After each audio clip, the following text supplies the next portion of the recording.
नमस्कार दोस्तों, good evening everyone. एक बार जल्दी से बता दीजिए कौन कौन बच्चा आ चुका है हमारी क्लास में।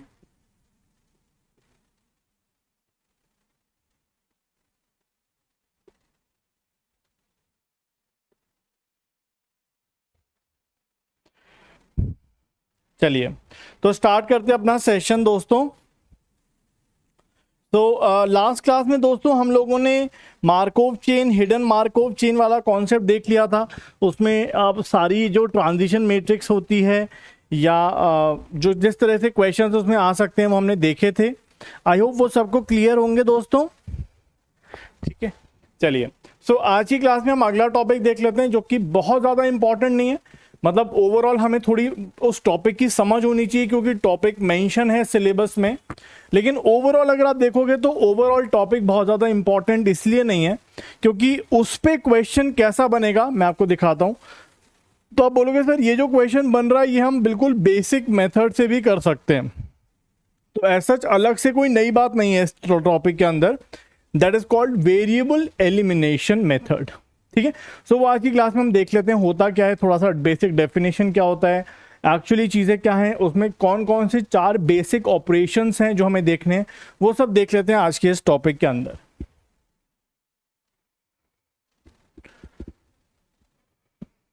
ये लैपटॉप क्यों नहीं चल रहा भैया? चल जा, चला।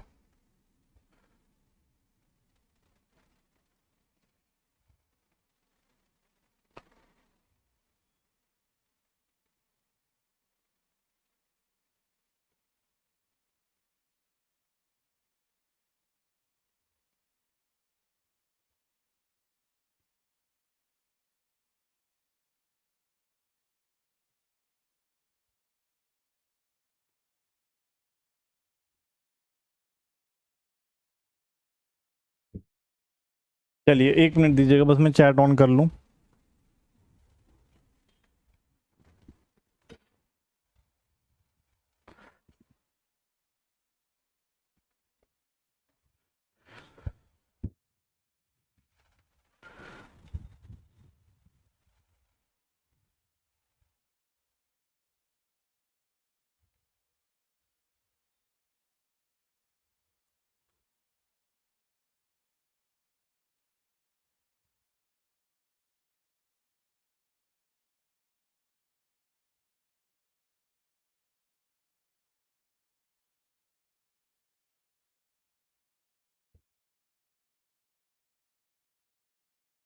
चलिए तो स्टार्ट करते हैं दोस्तों। ओके, तो दोस्तों लास्ट क्लास में हम लोगों ने अपना बेइज नेटवर्क, बेइजियन नेटवर्क और Markov chain, hidden Markov chain ये सब खत्म कर लिया है।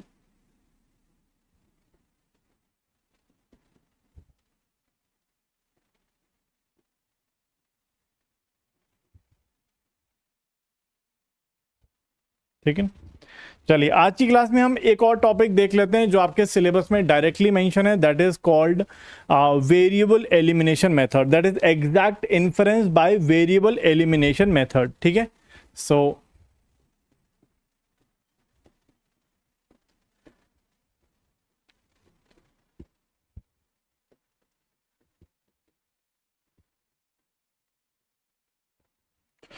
इस मेथड के अंदर मैं आपको पहले ही बता देता हूं दोस्तों कि हमारे लिए क्या चीज़ इंपॉर्टेंट है और क्या नहीं। इस मेथड में हमें 4 बेसिक ऑपरेशंस होते हैं वो हम लोग देखेंगे।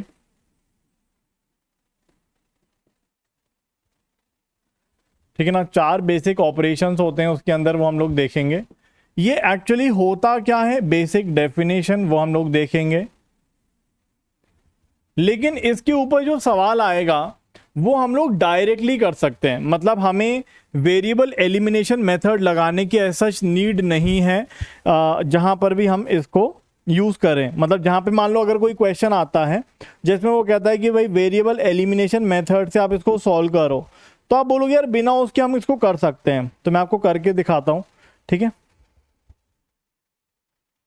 चलिए सॉल्व करते हैं, देखते हैं क्या सीन है। तो अ वेरी ब्यूटीफुल कोट जिससे हम शुरुआत कर रहे हैं, that is every day is a chance to be better. हर रोज हमारे पास एक चांस होता है दोस्तों कि हम अपने आप को बेहतर बना सकें, जो हम कल थे उससे आज थोड़ा बेहतर बन सकें। चलिए, तो सबसे पहले जैसा कि मैं आपको बताऊं दोस्तों कि प्रोबेबिलिस्टिक इन्फरेंस का क्या मतलब है। हम लोग ये ऑलरेडी कर चुके हैं, मतलब अगर आप देखोगे तो हमने मार्कोव चेन और बेसियन नेटवर्क के अंदर ये किया था। मतलब जैसे हमारे पास कोई मॉडल है, उसमें अनसर्टेनिटी है, तो उसमें कुछ प्रोबेबिलिटीज होंगी, तो हम लोग क्या करते हैं, किसी एक सर्टेन इवेंट की, जैसे कि आपको ध्यान होगा, मैं अगर एक एग्जांपल आपको दिखाऊं तो जैसे कि मान लीजिए ये हमारे पास एक नेटवर्क दे रखा है, this is a Bayesian network, जिसमें आपके पास कुछ नोड्स हैं जो रैंडम वेरिएबल्स हैं और देयर आर सम कनेक्टिव्स जो हमें शो कर रहे हैं डिपेंडेंस, ठीक है ना। अब यहां पर अगर हमें कोई प्रोबेबिलिटी निकालनी है, जैसे फॉर एग्जांपल हमें निकालना है probability of B given W and G, ये निकालना है, तो हमें ऑब्वियसली क्योंकि देयर सम अनसर्टेनिटी, तभी हम प्रोबेबिलिटी निकाल रहे हैं कि व्हाट इज द प्रोबेबिलिटी कि हमारा बी इवेंट होगा given that W and G is occurring. सो हम इस चीज को एग्जैक्टली प्रोबेबिलिटी में निकाल सकते हैं, हमने ऑलरेडी किया हुआ है बेसियन नेटवर्क के अंदर कैसे निकालते हैं। तो ये प्रोबेबिलिटी हम एग्जैक्टली निकाल रहे हैं, right, that is called exact inference, ठीक है। सो इसका मतलब हमें कोई नेटवर्क दे रखा है, there some relationship between the random variables, और यूजिंग द गिवन प्रोबेबिलिटीज या गिवन प्रोबेबिलिटी रिलेशनशिप्स हम कोई भी प्रोबेबिलिटी को एग्जैक्टली निकाल रहे हैं, right, we are exactly finding its values, so that is called exact inference, ठीक है। So what is exact inference, जैसे आप देखोगे, सो एग्जैक्ट इन्फरेंस के अंदर हमारा गोल होता है कि हम कंप्यूट करें एग्जैक्ट पोस्टीरियर प्रोबेबिलिटी, पोस्टीरियर मतलब कैलकुलेशंस के बाद निकलने वाली प्रोबेबिलिटी, जो आपको डायरेक्टली गिवन नहीं है, you have done some calculations और फिर आपने वो प्रोबेबिलिटी निकाली है। So posterior probabilities given a probabilistic model using a Bayesian network या मार्कोव चेन, जो भी आपको दे रखी हो, मार्कोव नेटवर्क जो भी आपको दे रखा है, उसको मॉडल को यूज करके हम एग्जैक्ट पोस्टीरियर प्रोबेबिलिटीज निकालते हैं, ठीक है ना। Okay, now this involves calculating the probabilities exactly according to the model's joint probabilities। जो भी आपको डिस्ट्रीब्यूशन दे रखा है उसको यूज करके हम एग्जैक्ट प्रोबेबिलिटी निकालने की कोशिश करते हैं, that is called exact inference. अब एग्जैक्ट इन्फरेंस के अंदर मुझे लगता है डेफिनेशन आपको क्लियर है कि भाई हमें कोई मॉडल दे रखा है, कुछ रैंडम वेरिएबल्स हैं, उनकी प्रोबेबिलिटीज हैं, और उसको यूज करके हमें exactly we have to find some probability, posterior probability, right. तो ये इसका मतलब है। अब यहां पे अगर हम देखें तो कॉमन मेथड्स कौन कौन से होते हैं। कॉमन मेथड्स जो हमारे एग्जैक्ट इन्फरेंस के अंदर यूज होते हैं वो है variable elimination method, next is belief propagation. अब बिलीफ प्रोपोगेशन अगर आपको नहीं पता तो मैं ये बता देता हूं कि जो बेसियन नेटवर्क है उसको बिलीफ नेटवर्क भी कहते हैं। सो अगर हम एग्जैक्ट इन्फरेंस की बात करें तो एग्जैक्ट इन्फरेंस के अंदर हमारे पास 3 मेथड्स हैं। पहला है बेसियन नेटवर्क,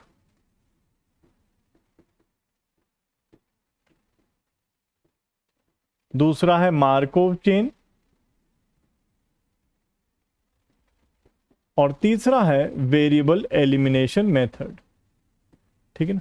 तो हम ऑलरेडी 2 मेथड कर चुके हैं जहां पे हम एग्जैक्ट प्रोबेबिलिटी निकालना जानते हैं कि कैसे निकलती है। नाउ टुडे आज की क्लास में हम ये 3rd मेथड पढ़ने वाले हैं, that is called variable elimination method, ठीक है ना। सो यहाँ पे क्या होता है वेरिएबल एलिमिनेशन मेथड के अंदर, मैं आपको समझाता हूं, पहले यहाँ डेफिनेशन एक बार पढ़ लेते हैं कि this method eliminates variables by summing over possible values, simplifying the computations of the marginal probabilities। मतलब हमने देखा कि ये कुछ कुछ करता है वेरिएबल एलिमिनेशन मेथड, जो हमारी कैलकुलेशंस को आसान बनाता है, इजियर बनाता है, तो ये इसका काम है, ठीक है। ये हम लोग देखेंगे आज की क्लास में, इसको मैं डिटेल में समझाऊंगा, ठीक है ना। अब 2 तरह की इन्फरेंस होती है, एक होती है एग्जैक्ट जो हम पढ़ चुके हैं, जिसमें आज हम वेरिएबल एलिमिनेशन मेथड पढ़ेंगे, और मार्कोव चेन और बेसियन नेटवर्क पढ़ चुके हैं। एक और होती है दोस्तों जिसको हम बोलते हैं, जैसे ये एग्जैक्ट इन्फरेंस है, दूसरी होती है नॉन एग्जैक्ट, जिसमें हम अप्रोक्सीमेट करते हैं, ठीक है ना, अप्रोक्सीमेट इन्फरेंस, ठीक है, जिसमें हम सैम्पलिंग पढ़ेंगे जो आपके सिलेबस में है। ठीक है, सो इसकी लिमिटेशन क्या होती है, what is the limitation of the exact inference. तो the limitation of the exact inference is कि भाई इसको कैलकुलेट करना बहुत मुश्किल है। अगर कोई कॉम्प्लेक्स नेटवर्क आ जाता है then it becomes very much calculation savvy, मतलब बहुत ज्यादा कैलकुलेशंस में लग जाती है। तो अगर कोई लार्ज एंड कॉम्प्लेक्स नेटवर्क है then it leads to exponential growth in the numbers of variables and obviously calculations increases exponentially। तो ये मैं अभी दिखाऊंगा आपको कि कैसे इंक्रीज करेंगे exponentially। ठीक है ना, सो ये इसकी लिमिटेशन है। So this is the limitation of the exact inference.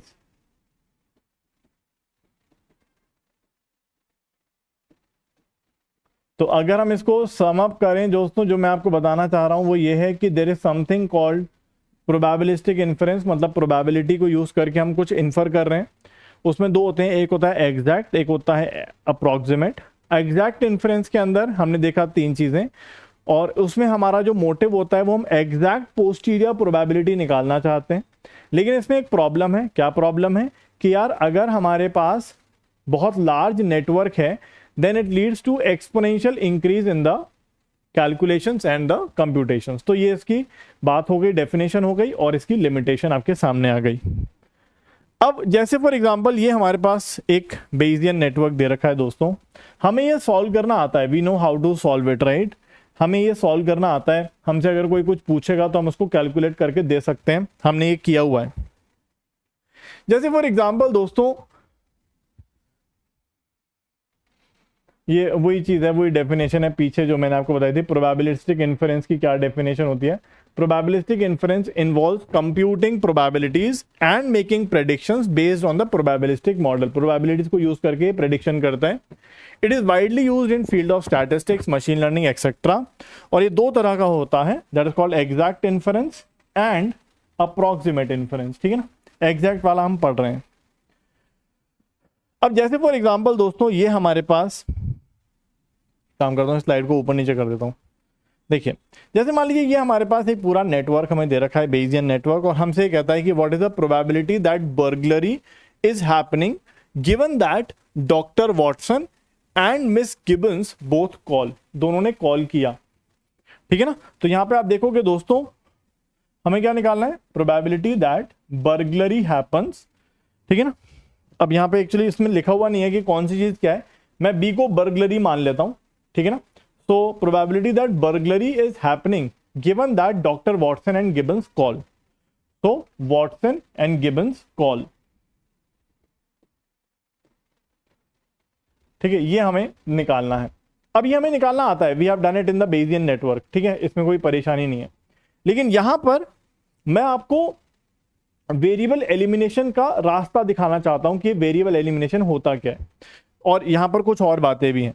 तो यहां पर देखिए दोस्तों, अगर आप देखोगे तो how many variables are there, तो आप देखोगे सर यहां पे रैंडम वेरिएबल आर है, ई है, ए है, डब्ल्यू है, जी है और बी है। तो यहां पे हमारे पास 5 रैंडम वेरिएबल्स हैं।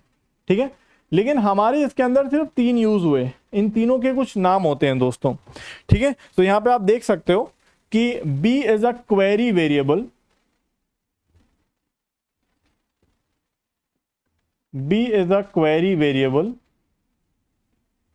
W and G are the, आपको क्या दे रखा है यहां पे 6 है। ठीक है, यहां पे आपको क्या दे रखा है W and G, so W and G are the evidence.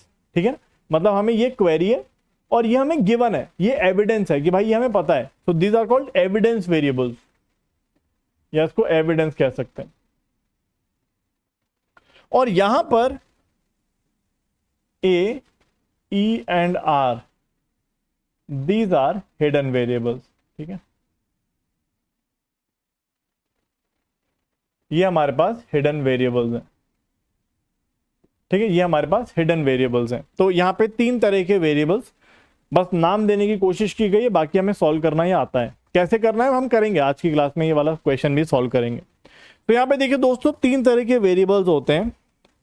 B जैसे कि आपको यहां पे देखा हुआ है query variable, W and G are the evidence variable, कि भाई ये हमें ऑलरेडी दे रखा है कि ये हमें ऑब्जर्व किया है।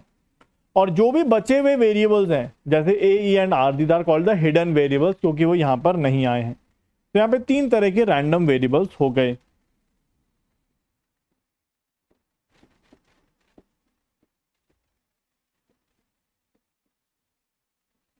ठीक है, 3 तरह के रैंडम वेरिएबल्स हमारे हो गए। ठीक है, चलिए अब जैसे कि आप सभी को पता है दोस्तों, इस चीज को हम कैसे निकालेंगे, we all know how to find it out, obviously by the Bayes theorem, given that W and G, so this will be actually B and W and G divided by W and G। ठीक है ना, ये हमें obviously we know that, ये चीज हमें पता है। अब ये हम कैसे निकाले थे दोस्तों, आप लोगों को वो भी पता है कि हम ये कैसे निकाल सकते हैं, we all know that। ठीक है ना, अब अगर मैं जनरल बात करूं तो आप क्या करोगे, इसके अंदर कौन कौन से वेरिएबल्स आएंगे दोस्तों,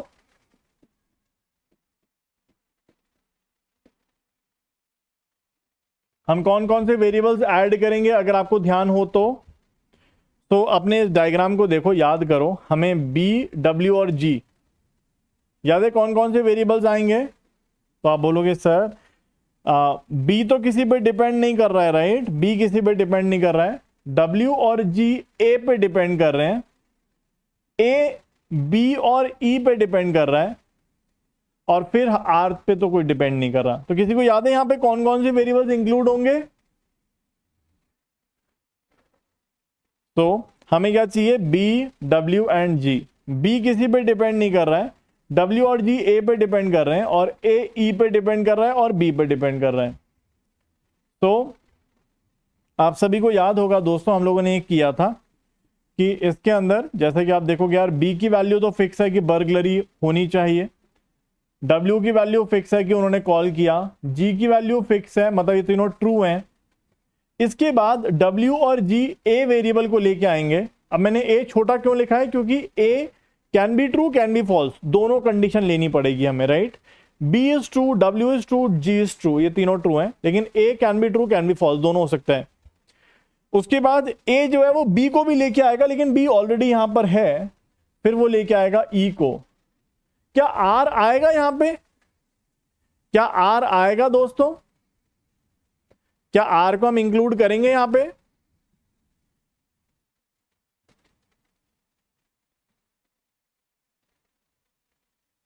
ठीक है, आर को इंक्लूड करने का कोई मतलब ही नहीं है, कोई सेंस ही नहीं है, ठीक है ना, क्योंकि डब्ल्यू और जी ए पे डिपेंड कर रहे हैं। अब मैंने ए छोटा क्यों लिखा है, राइट इट, ये पुरानी बात है, कोई नई बात नहीं है, दिस इज नथिंग न्यू, ये कुछ नई बात नहीं है, ठीक है ना, दो वेरिएबल ऐड किए। अच्छा, यहां पर कितने केसेस बनेंगे, how many cases will be there, कितने केसेस बनेंगे, 4 केस, है ना, ए और ई के 4 केस बनेंगे। अगर मैं नॉर्मल बात करूं, अगर मैं नॉर्मल अपनी एनालिसिस को देखूं जो हमने पहले की थी, तो यहां पे ऑलमोस्ट 4 केस बनेंगे, ठीक है ना। ओके, सो यहां पे अगर हम देखें दोस्तों, अगर हम बिल्कुल ही मतलब बिना दिमाग लगाए, वैसे आर का कोई नीड नहीं है, हम इसको ये कर सकते हैं, right, this is our method, हमने इसी तरह से किया था, वी हैव डन, हमने इसी तरह से बेसियन नेटवर्क पढ़ा था, वी हैव डन दिस, हमने यही किया था, राइट, हमने यही किया था। लेकिन अगर कोई कहता है कि यार मुझे कोई मतलब नहीं है, मेरे पास यहां पर 6 वेरिएबल्स हैं, ध्यान से सुनना मेरी बात, मैं क्या कहना चाह रहा हूं, ये तो हमने दिमाग लगाया ना, we have seen the network, और हमने देखा कि यार आर तो डिपेंडेंट नहीं है, तो आर को मत रखो, जरूरत नहीं है, ठीक है ना, तो आर को रखने की जरूरत नहीं है, तो हमने आर को नहीं रखा, हमने सिर्फ ए और ई को रखा। लेकिन कोई कहता है कि यार नहीं, मुझे कुछ दिमाग नहीं मारना, मैं तो डायरेक्ट कैलकुलेशंस करना चाहता हूं, ठीक है ना, तो वो क्या करेगा कि he will include all the hidden variables, including all the hidden variables, ऐसा उसने किया, ये तो हमने किया था, लाइक आफ्टर दिमाग लगा के, ठीक है।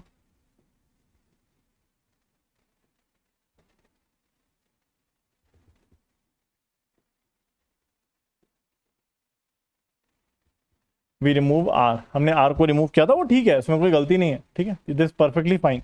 लेकिन कोई कहता है कि यार मुझे कुछ दिमाग नहीं लगाना, मैं बिल्कुल वेग तरीके से करना चाहता हूं, मैं सारे के सारे हिडन वेरिएबल्स को इंक्लूड कर लिया, ठीक है ना। अब अगर आप सोचें, मैं फिर से बोल रहा हूं, ये सही है, हम लास्ट में जो क्वेश्चन सॉल्व करेंगे इसी तरह से करेंगे। अभी मैं आपको, मेरा मोटिव है वेरिएबल एलिमिनेशन मेथड को समझाना, तो अभी मैं बिल्कुल वेग तरीके से कर रहा हूं कि यार मुझे नहीं पता, मैंने सारे हिडन वेरिएबल्स ऐड कर दिए, ठीक है ना। सो आई होप मैं आपको क्लियर हूं, राइट। कंफ्यूज मत होना कि सर यहाँ पे आपने आर क्यों इंक्लूड कर लिया। ये बिल्कुल सही है, हम लास्ट में क्वेश्चन इसी तरह से सॉल्व करेंगे। अभी मैं बस आपको वेरिएबल एलिमिनेशन मेथड समझाना चाहता हूं, तो अभी मैंने बिल्कुल वेग तरीके से किया है।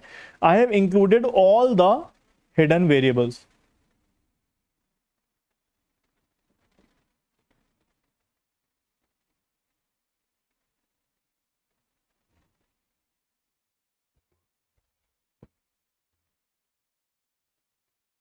All the hidden variables,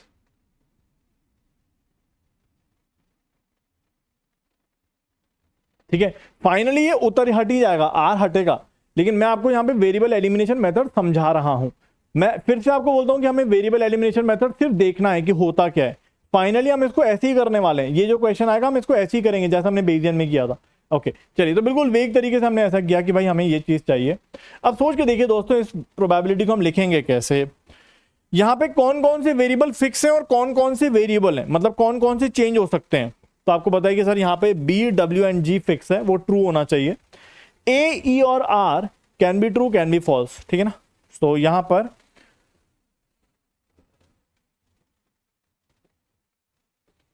B, W and G fix है, और यहां पे ए, ई एंड आर हमारे कैन बी ट्रू और फॉल्स, ठीक है ना।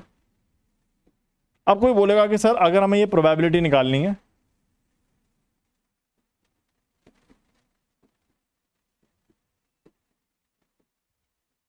इसको हम लिखेंगे sorry sorry sorry sorry sorry, अरे कहता है यार हमें ये निकालना है, तो वो क्या बोलेगा, that is equals to probability of B, W, G, A, E and R, ठीक है ना। और यहाँ पे ए पे समेशन होगा, ई पे समेशन होगा और आर पे समेशन होगा, ठीक है ना, क्योंकि यही तीन हमारे वेरिएबल्स हैं, यही तीन हमारे वेरिएबल्स हैं। अब इस प्रोबेबिलिटी को हम कैसे लिखेंगे, इस प्रोबेबिलिटी को एज यू ऑल नो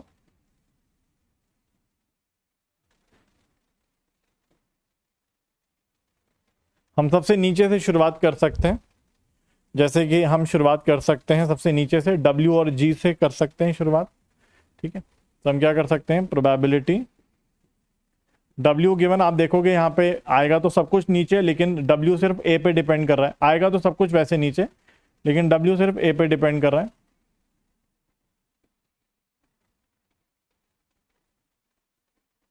ठीक है। सब कुछ आएगा वैसे नीचे, लेकिन सिर्फ आप देखोगे ए पे डिपेंड कर रहा है, तो हमने ये लिखा। फिर अंदर वाले टर्म को और क्या कर सकते हैं हम लोग, इसको अगर दूसरे वाले टर्म को देखोगे तो सबसे नीचे आता है जी, तो यहाँ पे जी भी ए में आएगा और ए पे डिपेंड कर रहा है, तो बाकी सारे टर्म्स यहाँ पे मल्टीप्लाई होंगे, ए, ई, आर एंड बी, ठीक है। इसके बाद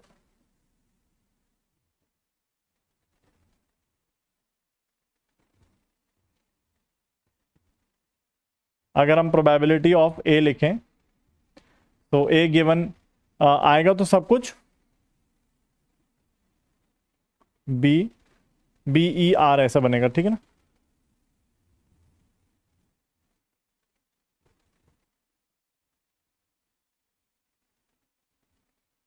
ओके अब देखिएगा प्रोबेबिलिटी ऑफ बी, आर, चलो मैं एक एक स्टेप करके आगे बढ़ता हूं, ठीक है। ऐसा कुछ बनेगा,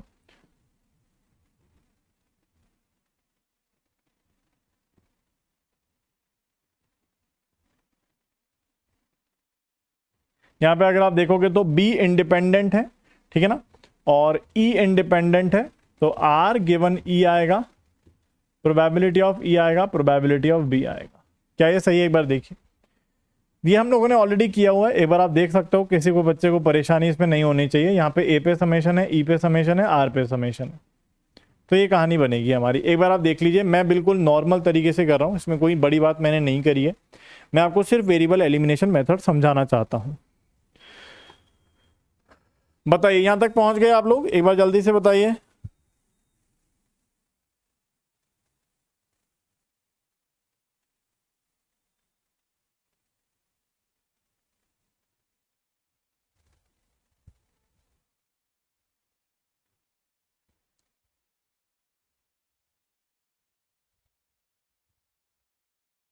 ठीक है ना, इज दिस फाइन, कर पा रहे हैं आप लोग, एक बार देख लीजिए। हम सबसे पहले सबसे नीचे से शुरुआत करेंगे, ठीक है। तो W given A, G given A 2 बार आएगा, फिर A के साथ आएगा, A के साथ आप E भी ले सकते हो, B भी ले सकते हो, मैंने कोई भी एक ले लिया, ठीक है, कोई भी ले सकते हैं हम लोग, ठीक है ना। तो मैंने A के साथ B ले लिया, फिर R given E and so on, ये आया हमारा। Is this fine? ओके। अब यहाँ पे अगर आप देखोगे दोस्तों तो आपको अप्रोक्सीमेटली अगर आप देखो तो कितनी कैलकुलेशंस लगेंगी, राइट। अगर आप देखो तो हमें कितनी कैलकुलेशंस लगेंगी। देखो पीबी हमें दे रखा है, राइट, पीई हमें दे रखा है। अगर आप देखो तो क्या दोस्तों हमें ये सारी वैल्यूज दे रखी हैं?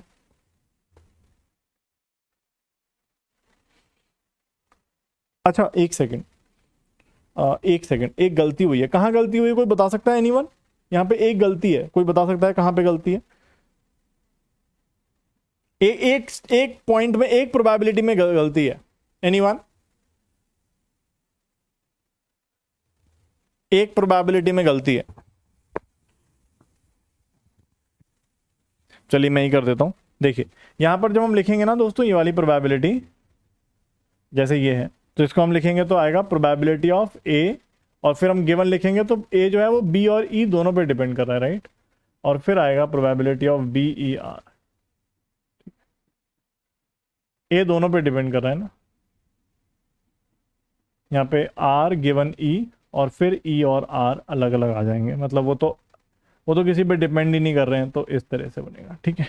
चलिए तो ये हम लोगों ने किया, एक बार आप देखिए, मेरे हिसाब से आप कर पा रहे होंगे।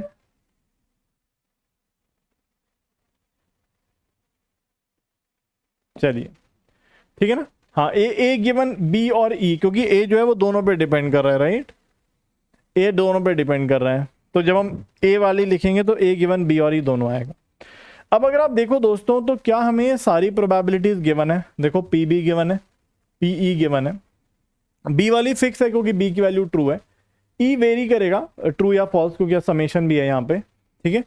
उसके बाद ए गिवन बी ई, ये भी हमें दे रखा है, like A can be true and false, but आप देखोगे ये सारी प्रोबेबिलिटीज हमें दे रखी है यहाँ पे। ये दे रखा है, प्रोबेबिलिटी ऑफ बी दे रखा है, ई दे रखा है। सिमिलरली अगर आप देखोगे तो आर गिवन ई भी दे रखा है, जी गिवन ए दे रखा है, डब्ल्यू गिवन ए दे रखा है। तो सारी वैल्यूज हमारे पास हैं, we have all the values. हम ए की वैल्यू ट्रू फॉल्स, ई की वैल्यू ट्रू फॉल्स, आर की वैल्यू ट्रू फॉल्स करेंगे, will get the result by adding all the terms. कोई मुझे बता सकता है यहाँ पे अप्रोक्सीमेटली कितनी कैलकुलेशंस लगेंगी इस प्रोसेस में? हमने बिल्कुल वेग तरीका अपनाया है, जहां पर हमने आर को भी इंक्लूड किया है। आर को तो इंक्लूड करने का कोई मतलब नहीं था वैसे, बट मैंने आपको बता रहा हूं कि हम बिल्कुल वेग तरीका अपना रहे हैं कि भाई हमने सिर्फ डब्ल्यू जी को छोड़ के सारे जो वेरिएबल्स थे जो हिडन थे सबको डाल दिया। तो हमारे पास ये वैल्यू है, ये है, ये है, ये है, ये है, ये है, सारी वैल्यूज अवेलेबल हैं। अप्रोक्सीमेटली कितने कैलकुलेशंस लगेंगी? वैल्यू सारी अवेलेबल है, बस हमें ए ई और आर की वैल्यू ट्रू फॉल्स चेंज करके टोटल 8 केसेस यहां पर बनेंगे। बिल्कुल सही है, टोटल 8 केसेस बनेंगे, और हर एक केस में हमें कितनी प्रोबेबिलिटी मल्टीप्लाई करनी है? तो आप अगर यहां पर देखोगे तो यहां पे 8 केस बनेंगे, हर एक केस में आपको ये सारी वैल्यूज अवेलेबल है, आपको मल्टीप्लीकेशन करना है, राइट। तो आप देखोगे यहां पे एक मल्टीप्लीकेशन इन दोनों के बीच में होगा, दूसरा इधर, तीसरा इधर, चौथा इधर, पांचवा इधर, 5 मल्टीप्लीकेशन करने। सो 8 केस हैं, हर एक केस में 5 मल्टीप्लीकेशन करने, वैल्यूज हमारे पास अवेलेबल है। एंड फाइनली जो भी 8 केस के रिजल्ट है उसमें एडिशन भी करना है। तो अप्रोक्सीमेटली कितने वैल्यूज हो जाएंगी दोस्तों? यहां पे जो चीज यहां पर लिखी हुई आप देखोगे, इसके पूछ रहा है कि कितने हमारे पास वो होंगे, हाउ मेनी कैलकुलेशंस लगेंगे। तो आप बोलोगे यार हमारे पास 8 केस हैं, क्योंकि ई का ट्रू फॉल्स, ए का ट्रू फॉल्स, आर का ट्रू फॉल्स, ठीक है ना, multiplied by 5 multiplication in each case,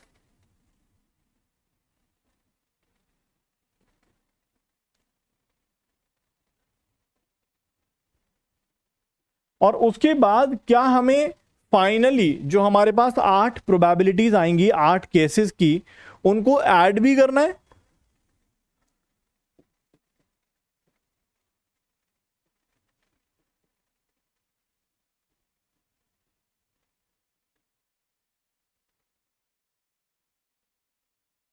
ठीक है, सो आप देख सकते हो इट इज लाइक 47 हमें मल्टीप्लीकेशन एंड ये चाहिए, ठीक है ना, हमें 47 मल्टीप्लीकेशंस एंड एडिशन चाहिए अगर हम बिल्कुल नॉर्मल तरीके से करते हैं बिना किसी दिमाग लगाए, ठीक है। ये हमारा बिल्कुल साधारण सा सिंपल सा तरीका है।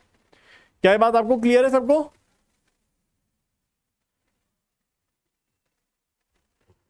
ठीक है, चलें आगे।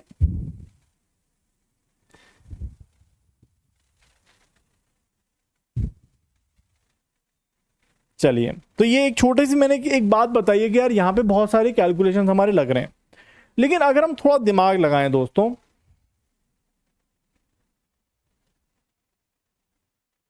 देखिए अगर हम थोड़ा सा दिमाग लगाएं तो सबसे पहली बात तो ये है कि आप बोलोगे सर सबसे पहली बात तो यहाँ पे आर को लगाने की जरूरत ही नहीं है, ठीक है, जो आप यहाँ पे लगा रहे हो, तो वी कैन हैव दैट कि भाई आर को एलिमिनेट कर सकते हैं हम लोग, ठीक है ना। नाउ इसमें भी हम थोड़ा दिमाग लगा सकते हैं, कैसे, लेट्स सी। तो now let's apply our mind, थोड़ा दिमाग लगाते हैं कि हम कैसे अपनी कैलकुलेशंस को कम कर सकते हैं और वेरिएबल एलिमिनेशन क्या सीन है, ठीक है, होता क्या है। तो लेट्स सी, देखिए, सो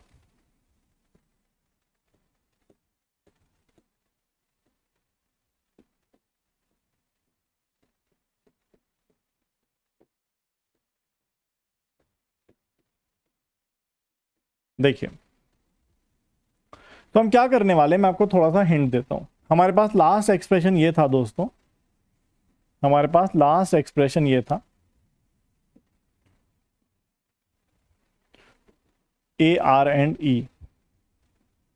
तो last expression was probability of B, probability of E हमारा वेरिएबल है as you know, probability of R given ई,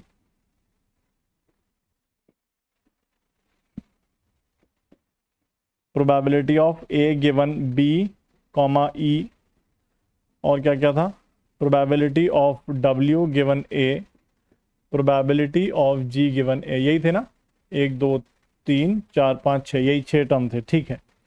अब सोच के देखिए दोस्तों, हमारे पास यहाँ पे ए वेरिएबल है, आर वेरिएबल है, ई वेरिएबल है, तो आप बोलोगे यार बी हमारा वेरिएबल नहीं है, let's take it outside the summation. तो यहाँ पे हम क्या करेंगे दोस्तों, हम इसको बाहर ले आते हैं समेशन के, कि भाई इसको बार बार मल्टीप्लाई करने की जरूरत नहीं है, फाइनल रिजल्ट में एक बार मल्टीप्लाई करेंगे। So we can take it outside the summation, क्योंकि ये समेशन वेरिएबल में आ ही नहीं रहा है।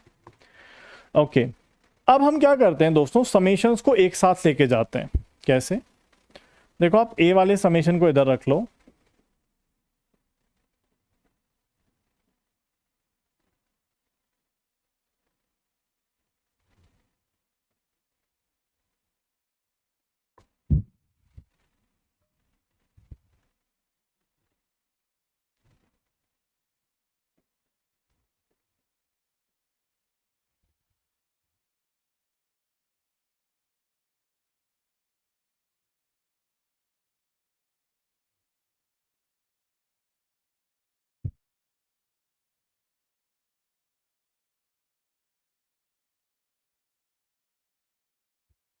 ओके। अब अगर आप देखोगे दोस्तों, तो ये हमारी पूरी कहानी बनी, ठीक है ना। यहाँ पे हमारा ई भी वेरिएबल है और आर भी वेरिएबल है, ठीक है ना। ओके, एक टर्म रह गया है हमारा, एक काम करते हैं, 1 मिनट दीजिए, ठीक है सब, एवरीथिंग इज फाइन। एक काम करते हैं, ई को हटाते हैं,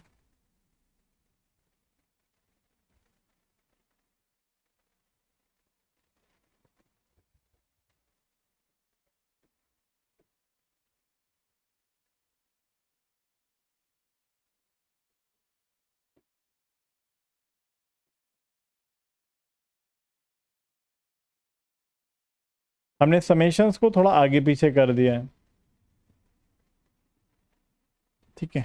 चलिए, अब यहाँ पे अगर आप देखोगे दोस्तों, तो ये हमारे पास कुछ मैंने बाइफरकेट कर दिया है, थोड़ा आगे पीछे कर दिया है समेशन। यहाँ पे इसका क्या आंसर होगा दोस्तों, बताइए। Probability of R given E, हम आर पे समेशन कर रहे हैं, ठीक है, आर की वैल्यू 1 या 0 कुछ भी हो सकती है। अब ई की किसी भी गिवन वैल्यू के लिए ये आंसर क्या होना चाहिए, ई की किसी भी गिवन वैल्यू के लिए, ई की वैल्यू 0 गिवन हो सकती है, ई की वैल्यू 1 गिवन हो सकती है। आप बोलो सर करके देखते हैं, let's go back, let's go back to this. Okay, तो यहाँ पे आप देख सकते हो दोस्तों, अगर मैं आपसे कहता हूं कि probability of R given not E ये है, probability of R given E ये है, अगर मैं आपसे कहता हूं कि what is the probability of not R given not E, कैसे निकालता हूं, याद है आपको? Probability of not R given E याद है कैसे निकालते हैं? अगर आपको ये प्रोबेबिलिटी दे रखी है आर गिवन नॉट ई, ठीक है, आर गिवन नॉट ई हमें दे रखा है 0.0002, तो नॉट आर गिवन नॉट ई क्या होगा? 1 में से सब्ट्रैक्ट कर देंगे, राइट?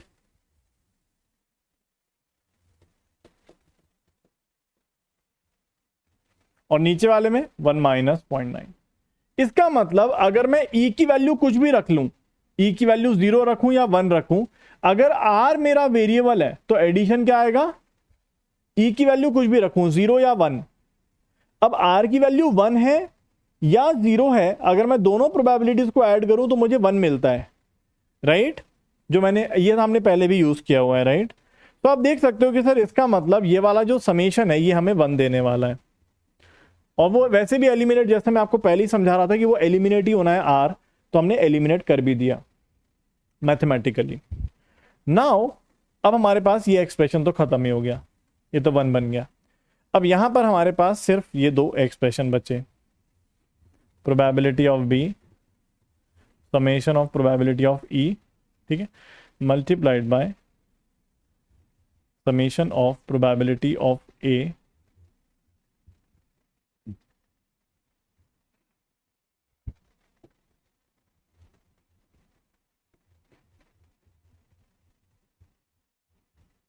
अब बताइए यहां पर हमने थोड़ा थोड़ा समेशंस को इधर उधर कर दिया है, यहां पर हमें कितने मल्टीप्लिकेशंस लगेंगे, राइट?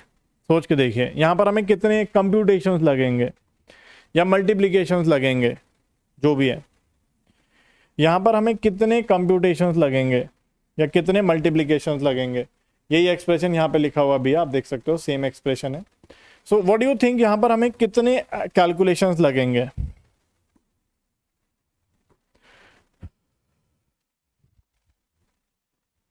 इन दिस केस ये विजिबल है ना, एक बार देख लीजिएगा।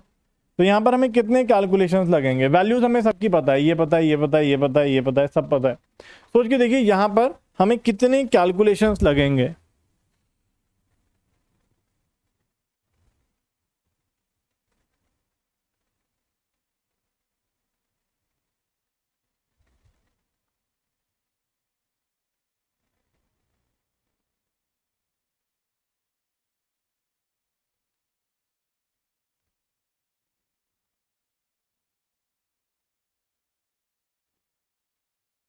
हम्म 19, ओके, एक बार ट्राई करते हैं। देखिए अब अगर आप देखोगे दोस्तों, तो यहाँ पे हमारे पास प्रोबेबिलिटी ऑफ ई है, ई को भी हमें वेरी करना पड़ेगा 1 या 0 में। अब इसका ये फिक्स वैल्यू है तो सिर्फ एक बार मल्टीप्लीकेशन होगा फाइनल आंसर में, ओके। अब यहाँ पर देखिए दोस्तों हमारे पास कितने मल्टीप्लीकेशन है, 1 और 2, और कितने टर्म्स आएंगे यहाँ पे, यहाँ पर कितने टर्म्स बनेंगे। फॉर एग्जाम्पल इसको एक बार करके देखते हैं। देखिए ई की वैल्यू अगर मैंने फिक्स कर दी, ई को मैंने ट्रू कर दिया मान लीजिए, तो ये वाली टर्म कितने केसेस बनेंगे? आप बोलोगे सर यहाँ पे 2 केसेस बनेंगे। ई को मैंने ट्रू कर दिया तो यहाँ पे 2 केस बनेंगे, ठीक है ना, A equals to true and A equals to false, ठीक है। अब हर एक केस में कितने मल्टीप्लीकेशन है? 2 मल्टीप्लीकेशन है, 2 मल्टीप्लीकेशन है हर एक केस में, ठीक है। और 2 केसेस, 2 रिजल्ट्स आएंगे, और उनको फाइनली ऐड करने के लिए एक एडिशन चाहिए। मैं एक बार फिर से बताता हूं क्या करना है, मतलब मैं बस आपको एक चीज दिखाना चाह रहा हूं, ओके। तो एक बार देखते हैं। देखिए सबसे पहले हम ई की वैल्यू अगर ट्रू कर लेते हैं, तो एक ई की वैल्यू अगर ट्रू है तो इन दैट केस यहां पर 2 केस बनेंगे, और हर एक केस में ईच केस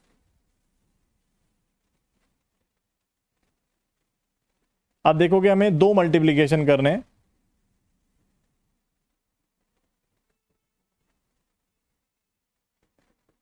तो इसका मतलब हमें 4 मल्टीप्लीकेशन करने पड़ जाएंगे, और जो भी रिजल्ट आएगा उसको एक सिंगल एडिशन देना पड़ेगा, ठीक है।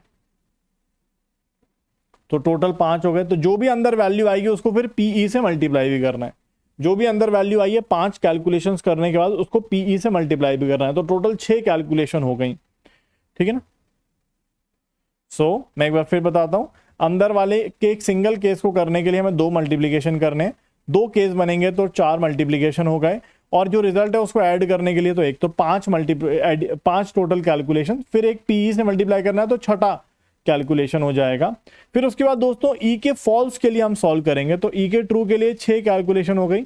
सिमिलरली ई के फॉल्स के लिए भी हमारे पास 6 कैलकुलेशन हो जाएंगी, और जो भी रिजल्ट आएगा पहले केस का और दूसरे केस का उसको ऐड करना है। सो इसका मतलब हमारे पास 13 कैलकुलेशंस हो जाएंगी,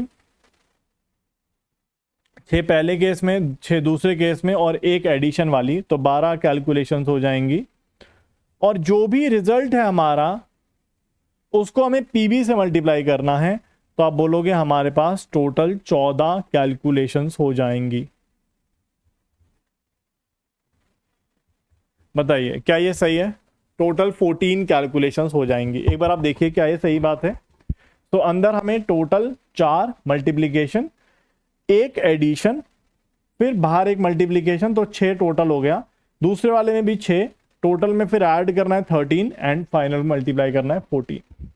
सो इसका मतलब अगर हम थोड़ा सा बाइफरकेट कर लें एडिशंस को, तो इन दैट केस प्रोसेस हमारा थोड़ा सिंपल हो जाएगा, कैलकुलेशंस विल रिड्यूस, और यही है हमारा एक तरह से वेरिएबल एलिमिनेशन मेथड। आप देखोगे यहां पर हमने ए को सेपरेट कर लिया है, ए को सेपरेट कर लिया है, ए के सारे टर्म्स को, फिर ई को हमने अलग रखा है और बी को अलग रखा है। तो like this we actually separate the variables and try to reduce the number of calculations.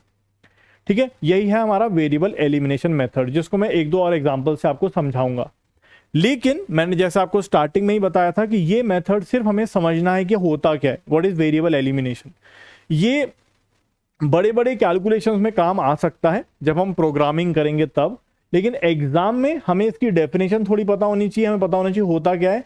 Finally हम ऐसे क्वेश्चन सॉल्व नहीं करेंगे, हम सॉल्व अपने पुराने मेथड से ही करेंगे जो मैंने आपको बेसियन नेटवर्क में कराया था। ठीक है, तो ये एक बार हमने देखा, क्या है थोड़ा थोड़ा समझ में आया? इसका 2 एग्जांपल और हैं, मैं आपको कराता हूं समझने के लिए, सो दैट हमें चीजें अच्छे से समझ में आए।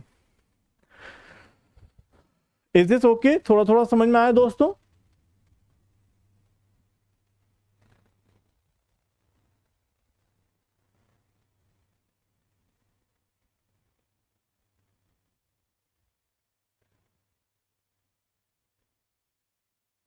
चलिए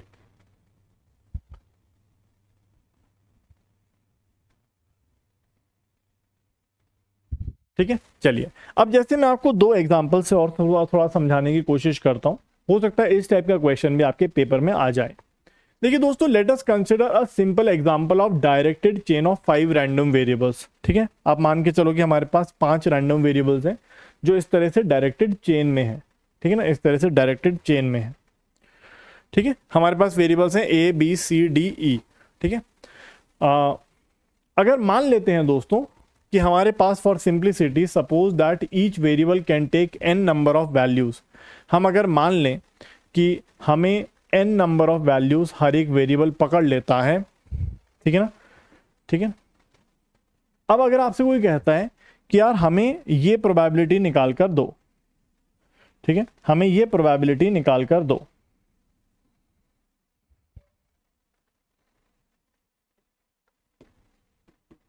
कौन सी प्रोबेबिलिटी निकालनी है हमें? प्रोबेबिलिटी कैपिटल ई का कोई एक पर्टिकुलर वैल्यू है।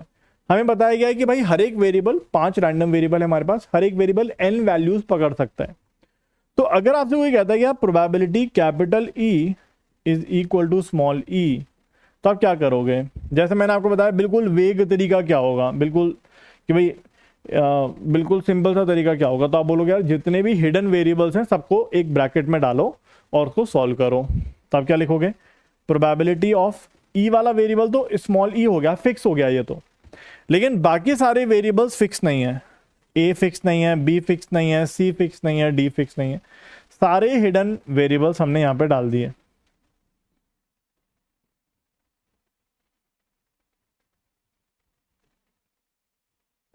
अब जैसा कि आप सभी को पता है, बिल्कुल वेग तरीके से करूं मैं यहां पे, मतलब बिल्कुल सोचूं ही नहीं कोई बात, तो यहां पर कितने ऑर्डर ऑफ कॉम्प्लेक्सिटी हो जाएगी, कितने ऑर्डर ऑफ कैलकुलेशंस होंगे? सो आप बोलोगे जैसे कि हम लोगों ने ऑलरेडी किया हुआ है, यहां पर 4 वेरिएबल्स ऐड हुए हैं, अगर मैं सबको बाइनरी मानूं तो कितने वेरिएबल्स आते, कितनी वैल्यूज यहां पे आती दोस्तों? अगर मैं सभी को बाइनरी मान लूं तो ये कितने वेरिएबल्स हमें यहां पे, सॉरी, कितनी वैल्यूज यहां पर हमें ऐड करनी होती? 16 values, right. A B C D 4 variables हैं, तो हर एक में टोटल 16 का कॉम्बो बनेगा, राइट, 2 टू पावर 4। लेकिन यहां पर बात हो रही है n नंबर्स, हर एक वेरिएबल n नंबर पकड़ता है, तो क्या आएगा ऑर्डर ऑफ कॉम्प्लेक्सिटी?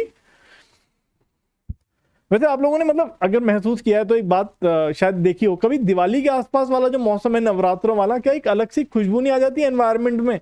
लाइक मुझे कल से परसों से आ रही है, मतलब लाइक जो बचपन में आती थी वैसी हर बार आती है वैसे तो, लाइक आपने भी शायद एक्सपीरियंस किया होगा, अलग सी खुशबू आने लग जाती है।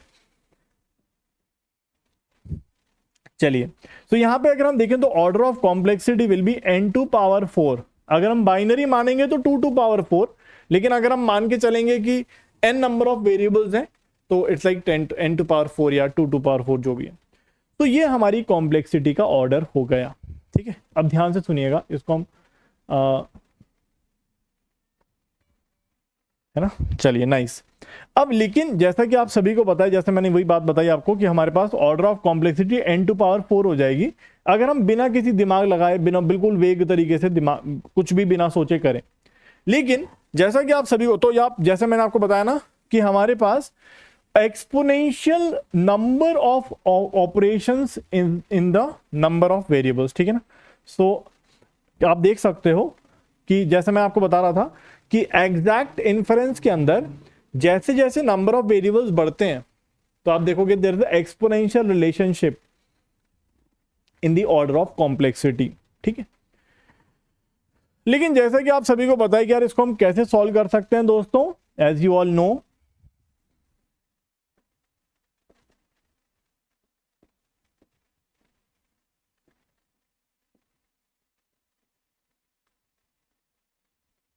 But you can use the following. क्या यूज कर सकते हैं? जैसा कि आप सभी को पता है कि यहां पर हमें एक चेन दे रखा है, डिपेंडेंस दे रखा है, वी हैव सम डिपेंडेंस, ठीक है ना। तो जैसे हमें ये निकालना है probability of E,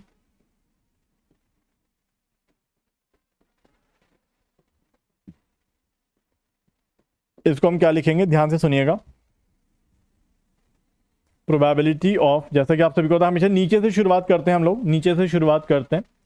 so E given D, probability of D given C, मतलब लिखेंगे तो वैसे ही जैसे आप देखोगे यार, probability of E given D, वैसे मतलब E given A B C D आएगा, लेकिन ई सिर्फ डी पे डिपेंड कर रहा है तो सिर्फ डी बचेगा। फिर यहाँ पे ए बी सी डी आएगा लेकिन डी सी पे डिपेंड कर रहा है, फिर यहाँ पे सी बी पे डिपेंड कर रहा है और बी ए पे डिपेंड कर रहा है, और फाइनली प्रोबेबिलिटी ऑफ ए। और यहाँ पे समेशन किस किस में आएगा? नाइस, बहुत बढ़िया। इसको हम कैसे लिखेंगे? समेशन ऑफ, आप बोलोगे 4 वेरिएबल्स में समेशन हो जाएगा A B C and D, ठीक है ना। इस तरह से 4 वेरिएबल्स में समेशन हो जाएगा A B C and D, right. This is how we can get the probability. अब इसको जैसा कि मैंने आपको बताया वेरिएबल एलिमिनेशन करना है हमें, जैसा अभी हमने किया था, राइट। कुछ नहीं है, सिंपल सी बात है, समेशन को इधर उधर डालना है बस, कि समेशन को इधर डालो, समेशन को इधर डालो, समेशन को इधर डालो, लाइक दिस, ठीक है ना। सो आई होप यहां तक आप सब लोग पहुंच चुके हैं, कोई परेशानी वाली बात नहीं है, सब लोग यहां तक पहुंच पा रहे हो ना। ये तो हम लोग पहले भी यूज किए हैं, right, we have used this earlier also. अब क्या कर सकते हैं हम लोग? समेशंस को अलग अलग कर सकते हैं। कैसे? लेट्स सी। देखिए, अगर मैं ए का समेशन बिल्कुल उधर ले जाऊं, क्योंकि आप देख सकते हो ये ए पे डिपेंडेंट नहीं है, ये ए पे नहीं है, ये ए पे नहीं है, ये ए पे डिपेंडेंट है, तो ध्यान से देखेंगे दोस्तों। So probability of E is equal to, मैं समेशन को, क्योंकि आप देख सकते हो ये ए पे डिपेंड नहीं है, ये भी नहीं है, ये भी नहीं है, ये इसको इधर ले जाते हैं उठा के, तो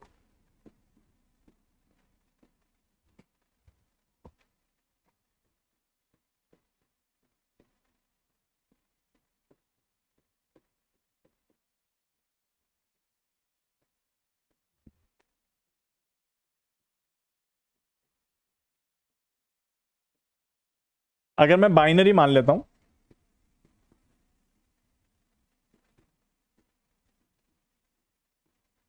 फॉर ईज आपको समझाने के लिए।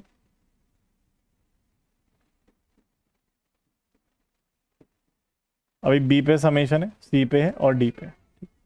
चलिए अब यहां पे अगर आप देखोगे दोस्तों तो ये क्या बनेगा,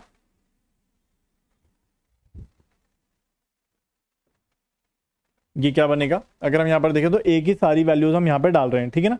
यहां पे हम एक ही सारी वैल्यूज डालेंगे, एक ही जो भी दो वैल्यूज होंगी 1 या 2, ठीक है। तो ये क्या बनेगा, दिस विल बिकम, अगर आप इसको देखोगे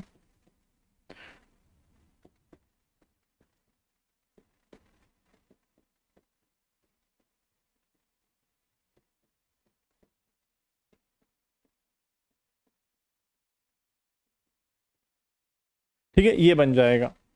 इज दिस फाइन, दो केस बन जाएंगे इसके अंदर, एक ए, ठीक है ना।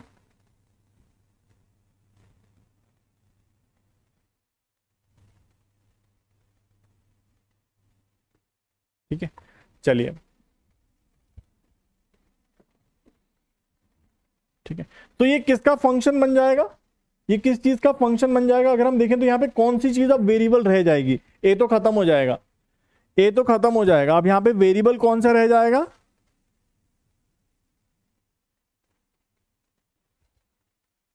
यहाँ पे अब वेरिएबल कौन सा रह जाएगा, बी, राइट। ए तो हट जाएगा, अब सिर्फ क्या रह जाएगा, बी वेरिएबल रह जाएगा। तो this becomes a function of B, this becomes a function of B, right. इसको हम फंक्शन ऑफ बी लिख सकते हैं, ठीक है।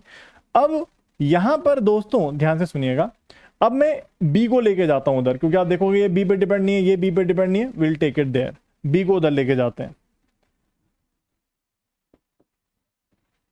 सी को इधर रहने दो, डी को इधर रहने दो।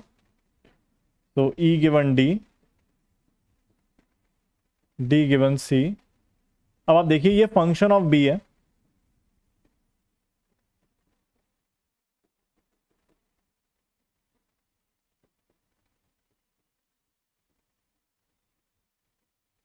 और ये फंक्शन ऑफ बी। सोचिए अगर अब मैं यहां पे बी पे समेशन करूं, अगर मैं यहां पे बी पे समेशन करूं, तो अब यहां पर क्योंकि आप देख सकते हो क्योंकि ये फंक्शन ऑफ बी था, यहां पे बी की वैल्यू ऑफ 1 या 0 होगी, b1 या b0, b1 या b0 सबको ऐड करेंगे। तो यहां पे अब कौन सा वेरिएबल हट जाएगा, यहां पे अब b वाला वेरिएबल हट जाएगा और ये c का फंक्शन हो जाएगा। जैसे एक बार देखिए,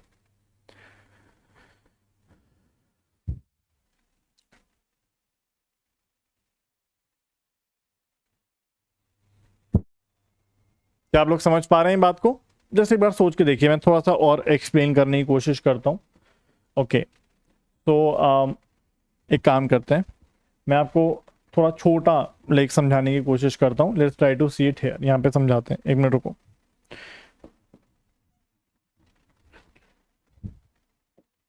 तो यहां पे अगर आप देखोगे दोस्तों, तो यहां पर हमारे पास इसके अंदर ये एडिशन आ गया, एक टर्म ये बन जाएगी इसकी और एक टर्म ये बन जाएगी, दो टर्म आएंगी ये और ये, ठीक है। अब सोचिए अगर मैं इसमें बी पर समेशन कर दूं, अगर इन्हीं टर्म्स के अंदर आप देखोगे यार यहां पे हमें दो टर्म मिलेंगी, एक टर्म ये मिलेगी, एक टर्म ये मिलेगी। क्या क्या टर्म्स हो गई, be given a1 into a1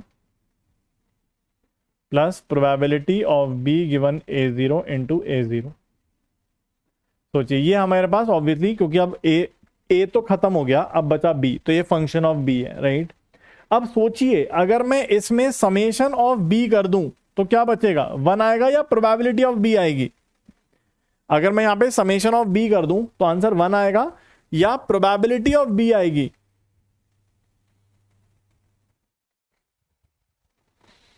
सोच के देखिए, अगर मैं समेशन ऑफ बी कर दूं, b0 एंड b1, तो b का एक केस 0 पे आएगा, एक केस 1 पे आएगा। जैसे अगर मैं यहां पर एक काम करते हैं, ये हमारे पास फंक्शन ऑफ b आ गया, ठीक है। चलिए ये हमारे पास फंक्शन ऑफ b आ गया। अब आप सोच के देखिए अगर मैं फंक्शन ऑफ b0 निकालूं तो फंक्शन ऑफ b0 क्या आएगा, सोच के देखिए, यहां पे डालिए। रुको एक काम करता हूं, अगले पेज पे चलता हूं तो दैट मैं आपको समझा पाऊं। ये क्या बन जाएगा, देखिए तो हमारा फंक्शन ऑफ बी क्या आया, तो आप बोलो सर फंक्शन ऑफ बी आ रहा है हमारा ये,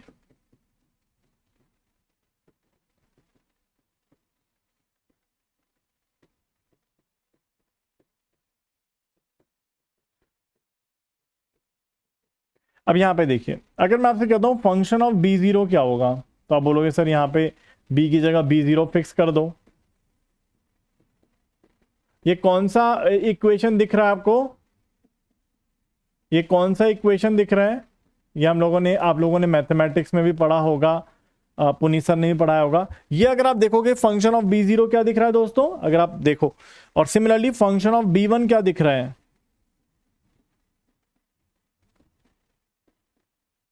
ये कौन सी प्रोबेबिलिटी कहलाती है? टोटल प्रोबेबिलिटी वाला फॉर्मूला है दोस्तों ये।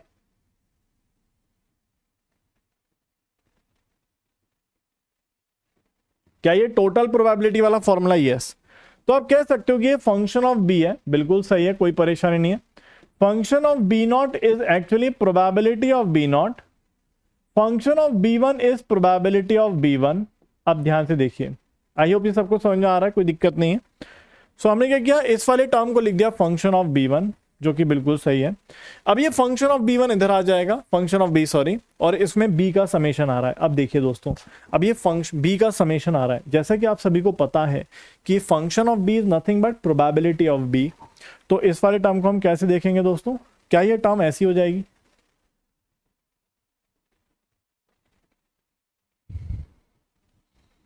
Probability of C given B zero F B zero, F B zero आपको पता है वो पी बी जीरो एक्चुअली में, ठीक है ना, वो पी बी जीरो है, राइट, वो मैंने पीछे आपको बता ही दिया, plus probability of C given B one into P B one.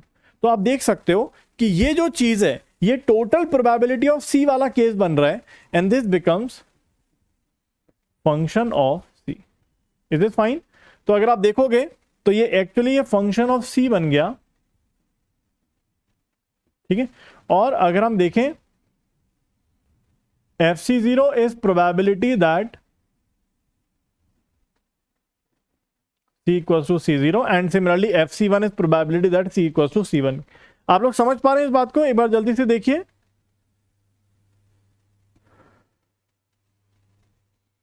क्या आप लोग समझ पा रहे हैं इस बात को कि भाई एफ बी क्या है, प्रोबेबिलिटी ऑफ बी है। अगर आप यहां पर बी जीरो डाल देंगे तो वो F B P B zero है, बी वन डाल देंगे तो पी बी वन है, ठीक है। अब इसी को पकड़ के हमने यहां डाल दिया तो एफ सी बन गया। F C is probability of C, right, total probability वाला ही केस है, राइट। आई होप समझ पा रहे हैं आप लोग, एक बार देख लीजिए दोस्तों।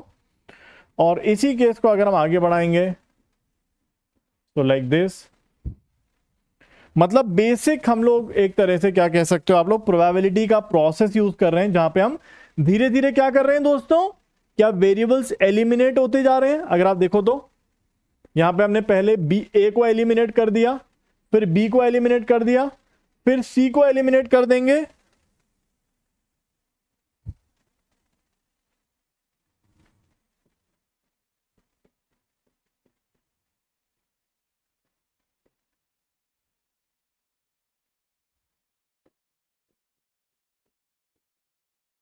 ठीक है। So this will become function of D, यहां से हम डी को भी एलिमिनेट कर देंगे, and finally will get the result like this we are doing it. लेकिन जैसा कि मैंने आपको बताया ये सिर्फ समझने के लिए इंपॉर्टेंट है, हमें इसकी कोई जरूरत नहीं है। So like this step by step we are eliminating the variables.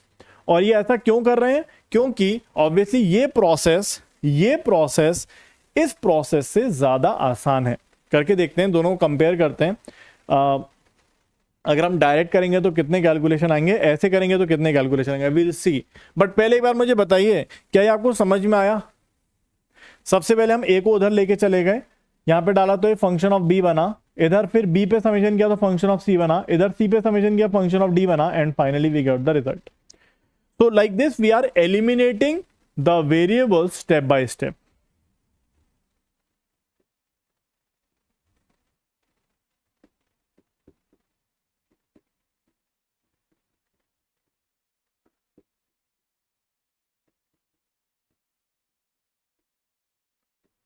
ठीक है ना, थोड़ा बहुत क्लैरिटी आई? एक बार फिर से देख लीजिए, टोटल प्रोबेबिलिटी फंक्शन वाली बात समझ में आ रही है, ठीक है ना। चलिए अब अगर हम दोनों बातों को कंपेयर करें, अगर मैं बाइनरी केस ले लेता हूं दोस्तों, तो आपको क्या लगता है कि यहां पर क्या कॉम्प्लेक्सिटी है? अगर आप इस वाले प्रोसेस में देखें तो क्या कॉम्प्लेक्सिटी रहेगी, लेट्स ट्राई टू सी। दोनों को कंपेयर करते हैं।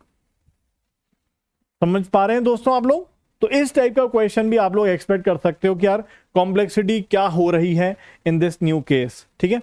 तो ये भी एक आ सकता है। सो लेट्स ट्राई टू सी।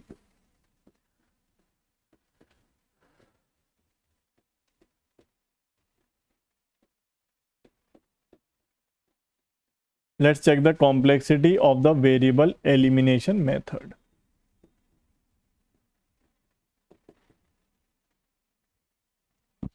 एक मिनट दीजिएगा, ये मैं चार्जिंग पे लगा दूं।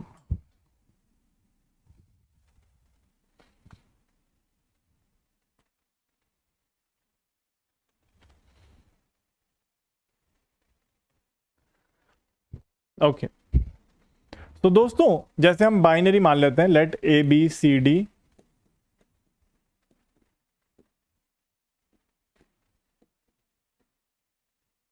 आर बाइनरी, तो प्रोबेबिलिटी ऑफ ई क्या हो जाएगा? आप बोलोगे sir that will be summation, वही जो केस बनेगा।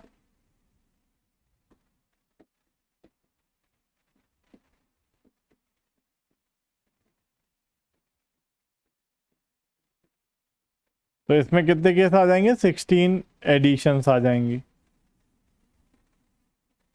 ऑब्वियसली मल्टीप्लीकेशंस भी आएंगे।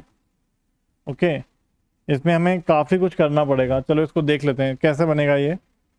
अगर आप देखोगे तो ऐसा बनेगा, probability of E given D, D given C, C given B, B given A, probability of A. तो आप यहां पर देख सकते हो दोस्तों, हमारे पास 16 केसेस आएंगे, 16 केस आएंगे, और हर एक केस में कितने मल्टीप्लीकेशन? 1 2 3 4 मल्टीप्लीकेशन।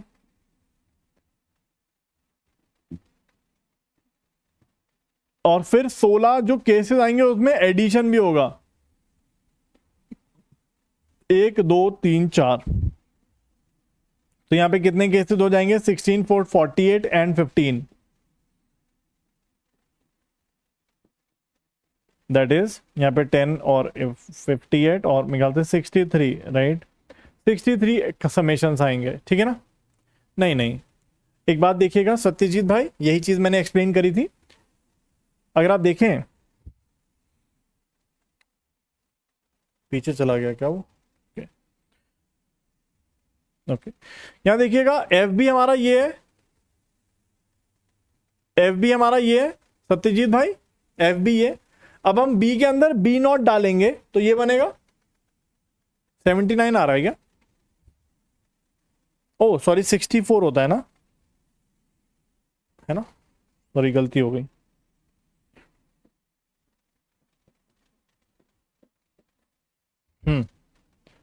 अब यहां पे अगर आप देखोगे तो एफ बी ये है मेरे भाई सत्यजीत, ठीक है ना? एफ बी है। अब यहां पे बी नॉट डालूंगा तो ऐसी इक्वेशन बनेगी, बी वन डालूंगा तो ऐसी इक्वेशन बनेगी। This is P B naught and this is P B one, ठीक है ना? ये प्रोबेबिलिटी ऑफ बी नॉट और बी वन है, राइट? ये दोनों को ऐड करोगे तो 1 मिलेगा, लेकिन इंडिविजुअली अगर आप देखोगे तो प्रोबेबिलिटी मिलेगी। चलिए, सो ये हमने देखा। नाउ यहां पे वेरिएबल एलिमिनेशन मेथड से देखते हैं कितना बनेगा।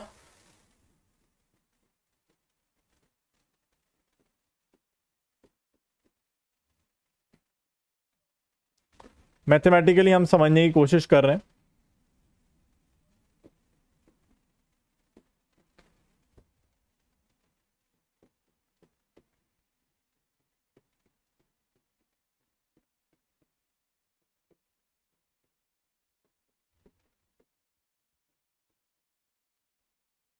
चलिए, अब इसको आप ए को उधर लेके चले जाओ, मुझे बताओ कितने उसमें वो लगेंगे।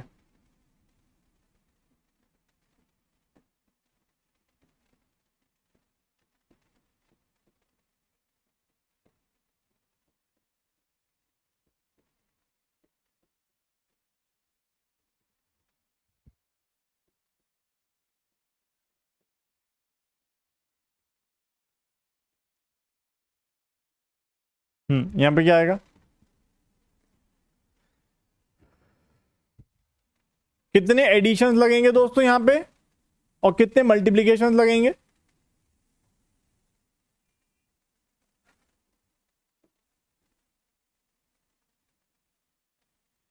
सबको बाइफरकेट कर देते हैं ना। सिर्फ डी को इधर रखते हैं,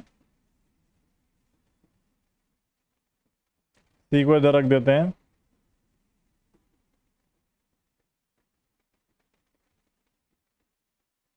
बी को इधर रखते हैं।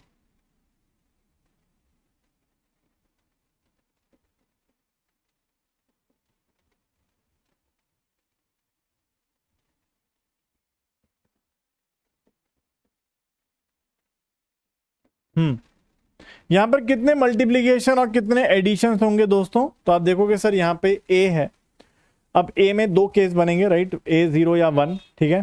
तो यहाँ पे अगर आप देखोगे तो हमारे पास कितनी वैल्यूज बनेंगी?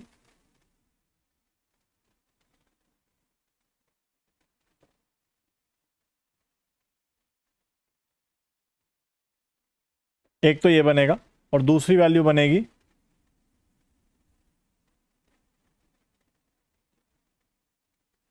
ये आएगा।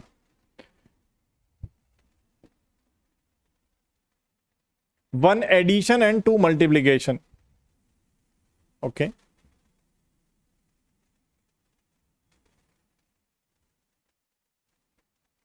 ओके। क्या यहां पे अभी बी वेरिएबल रहेगा दोस्तों? फिर बी वेरिएबल को यहां पे यूज करेंगे, फिर यहां पे बी वेरिएबल डाला जाएगा, फिर उसकी वैल्यू निकाली जाएगी, ऐसे ही चलेगा ना? एक बार देखिए, क्या यहां पर इस केस में, यहां पर इन दिस सिचुएशन यहां पे बी वेरिएबल रहेगा, फिर बी की वैल्यू यहां पे डाली जाएगी, तो बी की वैल्यू यहां पे आएगी इस केस में यहां पे, लेकिन यहां पे फिर सी वेरिएबल रहेगा एंड सो ऑन, ऐसे चलेगा। तो यहां पर तो ठीक है, हमें दो वैल्यूज मिल जाएंगी। यहां पे जब बी वेरिएबल डालेंगे तो बी की वेरिएबल यहां पे वैल्यू डाली जाएगी, b1 एंड b2 जो भी है, b1 एंड b0, ठीक है। फिर उसको ऐड किया जाएगा, उसको भी इनकॉर्पोरेट कर लो एक बारी, और फिर यहाँ पे सी वेरिएबल रहेगा तो वो चीज़ यहाँ पे इनकॉर्पोरेट होगी, फिर वो यहाँ पे एंड सो ऑन। तो आगे बढ़ती चली जाएगी, रिपीट होती चली जाएगी कहानी, लेकिन एक बार आप देखो कि यहाँ पे टोटल कितनी एडिशन मल्टीप्लीकेशन होंगी। एनीवन?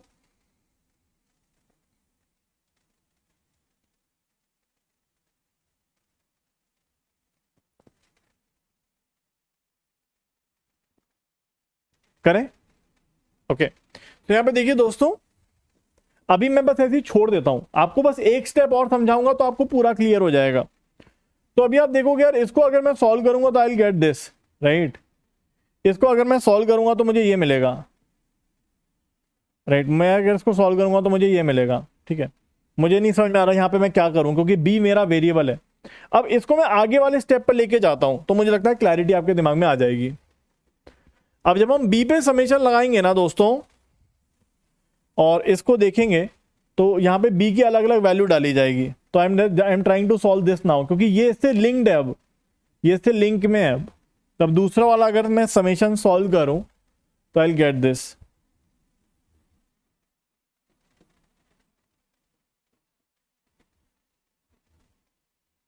अब आपको समझ में आ जाएगा मैं क्या कहना चाह रहा हूं।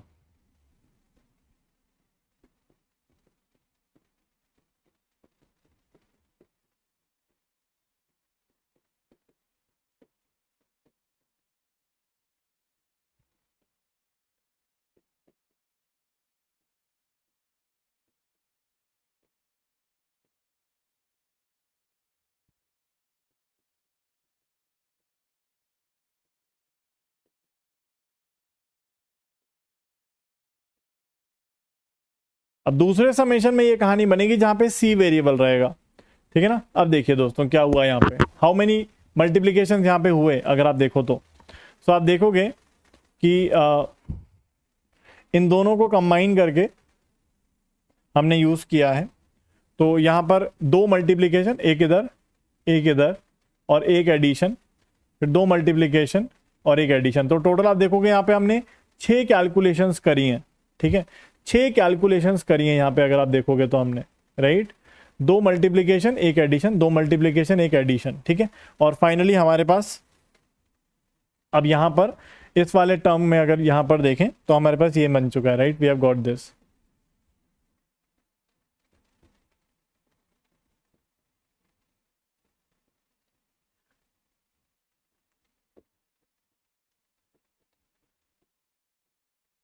यहाँ पर हमारे सिर्फ 6 कैलकुलेशंस हुई हैं अभी, ठीक है ना।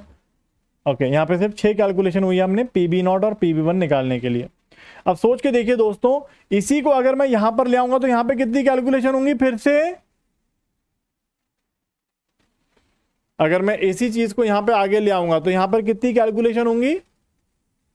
इस वाले समेशन को अभी इंक्लूड कर लेते हैं, तो मैंने 2 को इंक्लूड किया है अभी, ठीक है। Now let's include the third one also, third वाला समेशन भी इंक्लूड कर लेते हैं।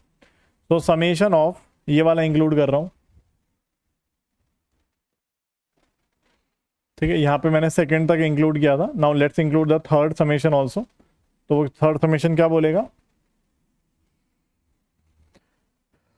D given C0 into PC0 plus D given C1 into PC1।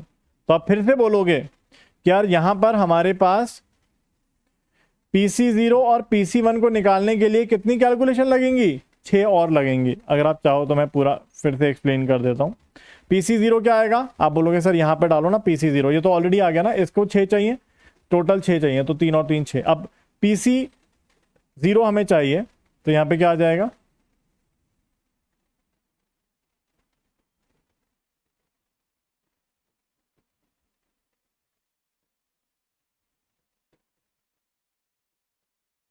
समझ पा रहे हैं दोस्तों आप लोग, एक बार देखिएगा।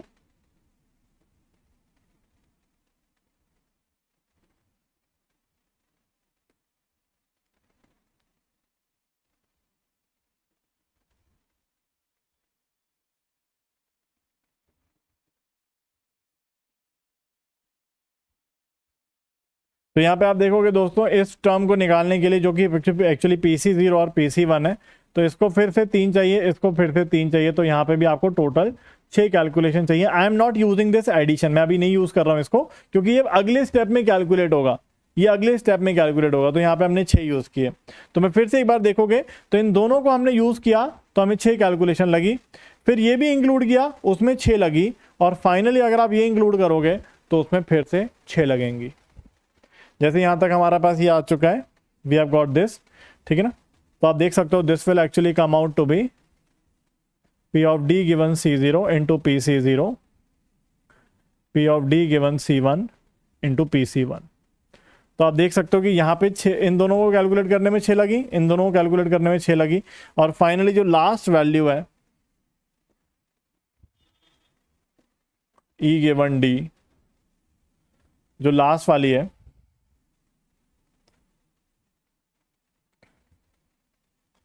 यहाँ पे हमारे पास प्रोबेबिलिटी ऑफ D आ जाएगी।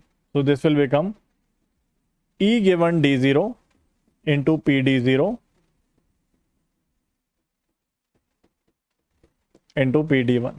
तो यहाँ पे आप देख सकते हो PD0 और PD1 को कैलकुलेट करने में फिर से 6 लगेंगी हमारे पास कैलकुलेशन, 3 और 3 6, ठीक है ना। और फाइनली 2 मल्टीप्लीकेशन और होंगे, इसका और इसका, ठीक है, और एक एडिशन, तो 3 और लगेंगी इसके बाद। तो अगर आप यहां पर देखोगे that will come out to be 6 6 12 6 18 and 3 21। तो टोटल 21 कैलकुलेशंस यहां पर होंगी। किस किस को थोड़ा थोड़ा समझ में आया, एक बार देखिए।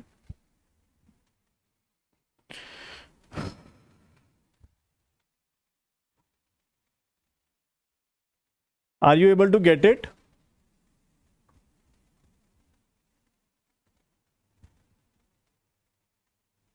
क्या ये थोड़ा बहुत समझ में आया दोस्तों? चाहो तो मैं ये वाला रिपीट भी कर सकता हूं, बट मुझे लगता है कि समझ में आ गया होगा। एक बार आप देखिए, अगर नहीं आया तो आई विल रिपीट। क्या ये आया है समझ में, या ऊपर से निकल गया?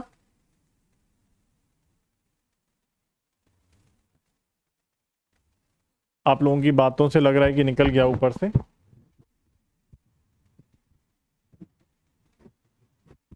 हेलो, जिंदा हैं आप लोग?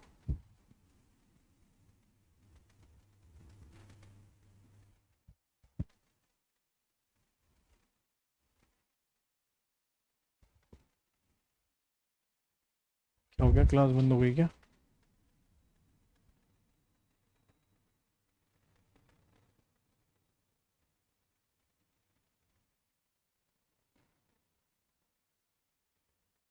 अच्छा, मुझे लगा।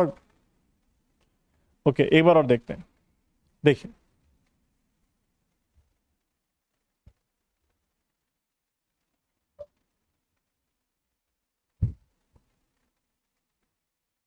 देखिए सबसे पहले जैसा कि आप सभी को पता है हम ए के समेशन को उधर ले जाते हैं।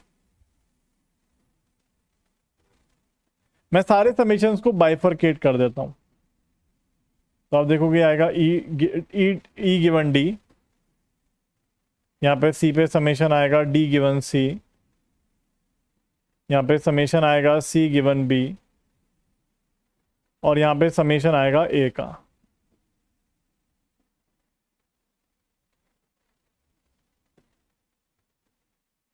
ठीक है, चलिए अब आप सभी को पता है ये हमें कौन सा वेरिएबल एलिमिनेट करेगा, ए को एलिमिनेट करेगा।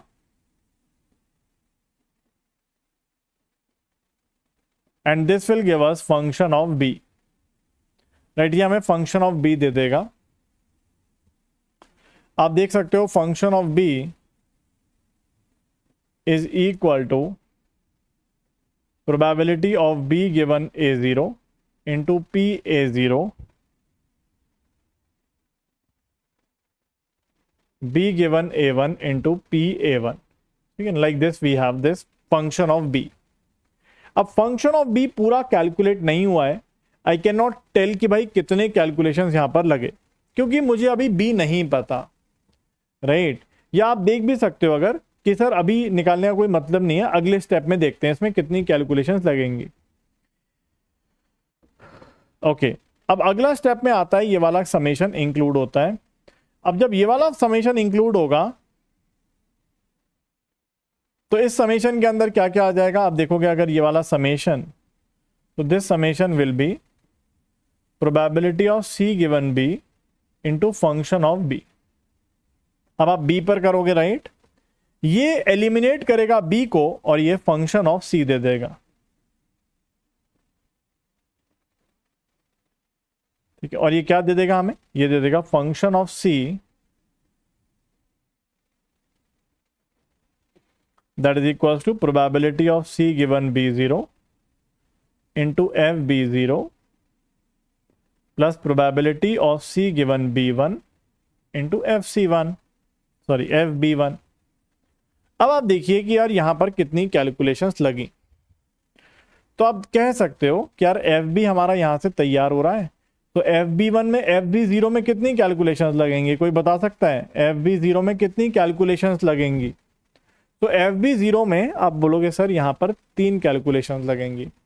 2 तो मल्टीप्लीकेशन की हो जाएंगी क्योंकि यहाँ पे बी जीरो डाल दोगे आप तो यू हैव द वैल्यू, दो, एक मल्टीप्लीकेशन इधर, एक मल्टीप्लीकेशन इधर, और यहाँ पे एक एडिशन।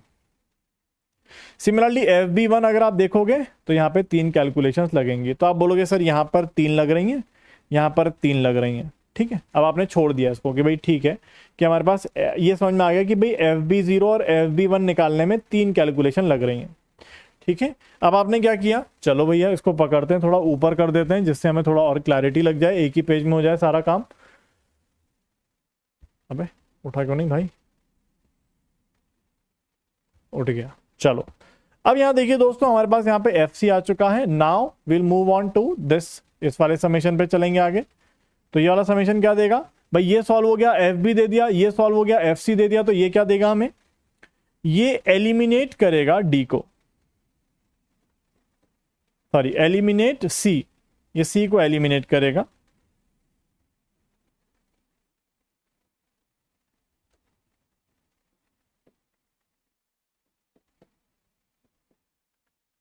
ये एलिमिनेट करेगा सी को। ठीक है, अब सी को एलिमिनेट करेगा तो ये कैसा बन जाएगा, this will become summation of C D given C into F C. अभी कैसा बनेगा, तो आप बोलोगे सर ये तो फिर से वही बवाल आ गया। तो D given C zero into F C zero, probability of D given C one into F C one. तो यहां पे आप देख सकते हो कि यार हमारा एफ बी जीरो और एफ सी जीरो कैलकुलेट करने में 3 और 3 कैलकुलेशन लगी थी, तो हमारे पास ये कैलकुलेट हो गया था। अब आप एफ सी जीरो को देखो तो एफ सी जीरो कैलकुलेट करने में फिर से 3 कैलकुलेशन लगेंगी, क्योंकि ये तो ऑलरेडी है हमारे पास, ये ऑलरेडी अवेलेबल है। सी जीरो करेंगे तो सी जीरो गिवन बी जीरो होगा हमारे पास, मल्टीप्लाई करना है, ऐड करना है, तो 3, और सिमिलरली इधर भी 3, ये भी आ गया, और ये हमें मिल जाएगा फंक्शन ऑफ डी, राइट। अब फाइनली लास्ट वाला जो एडिशन है ये हमें क्या दे देगा, ये अब डी को भी एलिमिनेट कर देगा,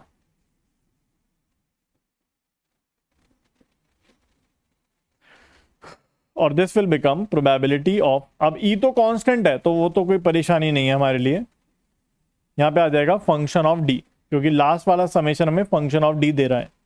तो this will become probability of E given D zero into F D zero, probability of E given D one into F D one.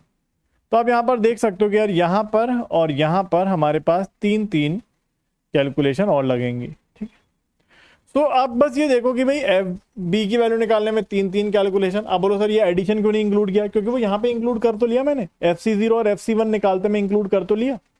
Similarly इसको भी यहाँ पे कैलकुलेशन इंक्लूड नहीं करी है, क्योंकि वो मैंने एफ बी जीरो और एफ बी वन निकालते में कैलकुलेशन को इंक्लूड कर लिया, तीन और तीन। सिमिलरली यहाँ पे भी तीन और तीन, और फिर यहाँ पे भी एफ डी के अंदर भी तीन और तीन। एंड फाइनली आप अगर देखोगे अब तो यहाँ पे ये भी इंक्लूड करना पड़ेगा, ये वाला मल्टीप्लीकेशन भी और ये वाला मल्टीप्लीकेशन भी और ये एडिशन भी। तो आप देखोगे तीन तीन छः, तीन नौ, तीन 12, तीन 15, तीन 18, एक मल्टीप्लीकेशन इधर, एक इधर और एक एडिशन इधर। तो टोटल 21 कैलकुलेशंस लगी। क्या ये समझ में आया? एक बार देख लीजिए। मेरे ख्याल से अभी ये काफ़ी क्लियर है, एक ही पेज पे हमने करने की कोशिश की है। सो इस तरह से हमारा ये वेरिएबल एलिमिनेट करता है और हम आगे बढ़ते जाते हैं। सो ये हमारा वेरिएबल एलिमिनेशन मेथड है वही, we have to find the probability, but एक थोड़ा सा अलग तरीका है जो हमने देखा। क्या ये क्लियर है सबको?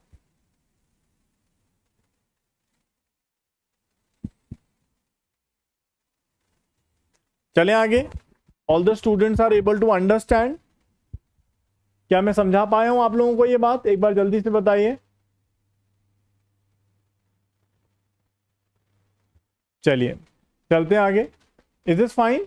ठीक है, तो ये इस तरह से है, मतलब यहां पे आप देख सकते हो वेरिएबल एलिमिनेट हो रहे हैं और हम आगे बढ़ते जा। ठीक है, चलिए। तो एक और अब देखते हैं दोस्तों, जैसे कि आप यहां पर देख सकते हो कि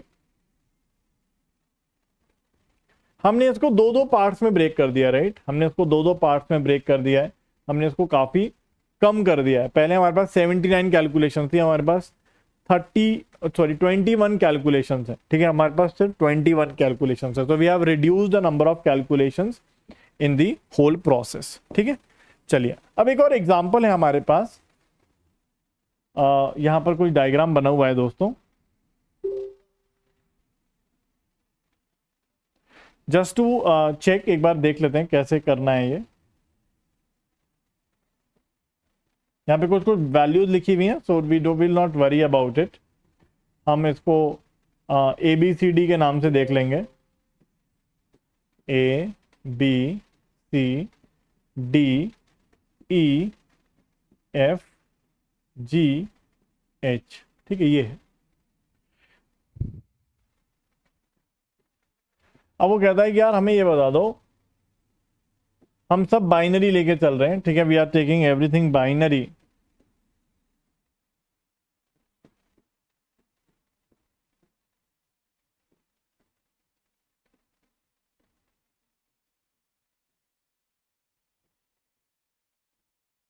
और बाइनरी लिख रहा हूं, बाइनरी।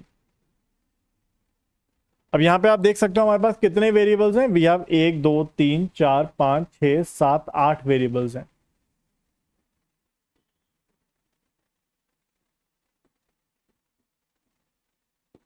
अब वो हमसे कहता है कि यार हमें बताना है कि प्रोबेबिलिटी जो है वो E is equal to true, ये निकालना है हमें।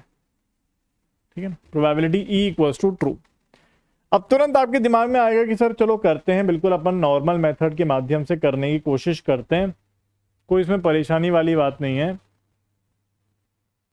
अब E जो है वो कौन कौन से वेरिएबल्स को लेके आएगा? E जो है वो कौन कौन से वेरिएबल्स को लेके आएगा? जैसे आप देखोगे दोस्तों, E जो है वो H और C पे डिपेंड कर रहा है। सही बात है कि नहीं?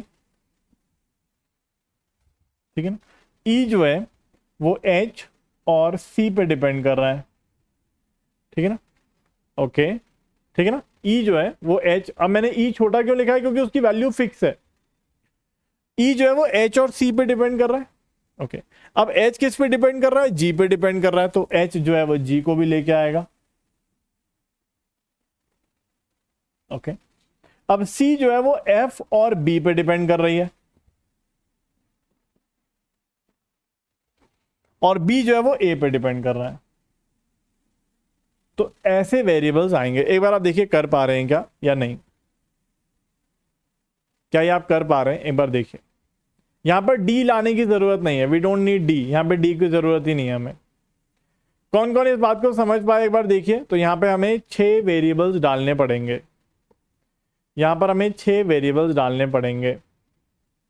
Is is clear to all of you, एक बार देखिए क्या ये 6 वेरिएबल वाली बात क्लियर है सबको।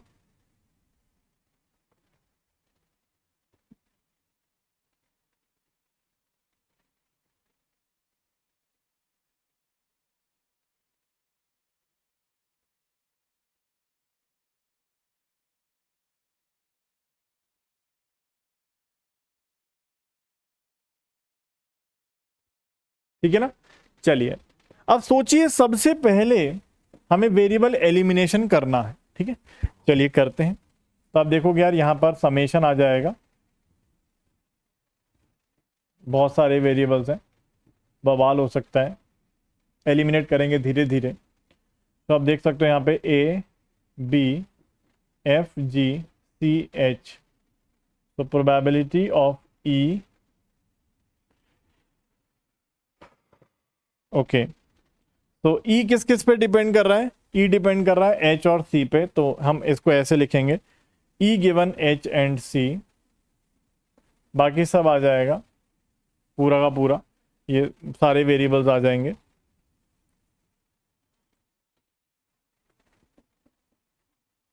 एच सी जी एफ बी ए, ये समेशन को छोड़ते हैं, बाद में लिखेंगे समेशन को, समेशन अभी लिख लेंगे, पहले थोड़ा ये लिख लें।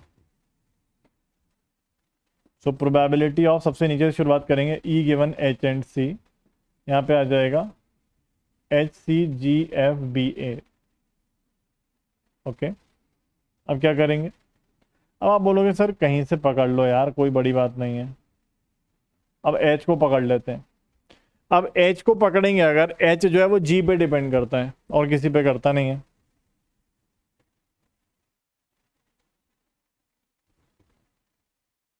तो यहां पे आ जाएगा सी जी एफ बी ए।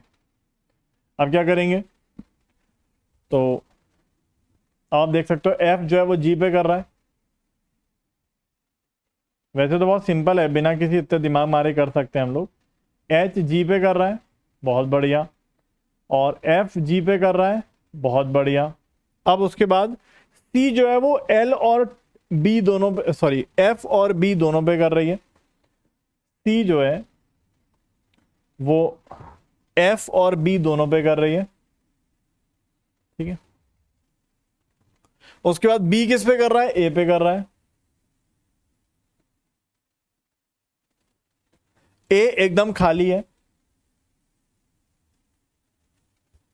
और फाइनली जी एकदम खाली है। क्या सारी प्रोबेबिलिटीज आ गई, एक बार देखिए, तो एक बार चेक कर लेते हैं। ई जो है वो एस सी और एच पे कर रहा है, ठीक है, कर दिया। एच जी पे कर रहा है, एफ जी पे कर रहा है, ठीक है। सी एफ और बी पे कर रही है, परफेक्ट है। बी ए पे कर रहा है, ए खाली है, जी खाली है, तो ये हमारा बना। एक बार देखो क्या ये सही है, मतलब इतना दिमाग मारने की जरूरत नहीं, हम डायरेक्ट भी कर सकते हैं इसको, जैसा हमने ये किया, डायरेक्ट भी लिख सकते हैं इसको अपन लोग, ठीक है। तो यहाँ पे अब समेशन आएगा, बहुत सारे वेरिएबल्स हैं,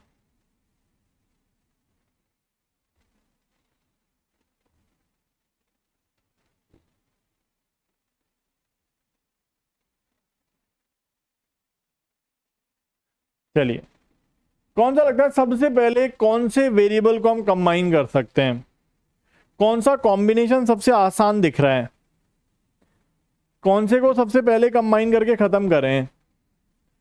तो मेरे हिसाब से व्हाट आई फील इज, अगर आप ध्यान से देखेंगे तो सबसे पहले बी और ए वाले को पकड़ लेते हैं, ए पे समेशन कर लेते हैं, तो ये किसका फंक्शन बन जाएगा दोस्तों,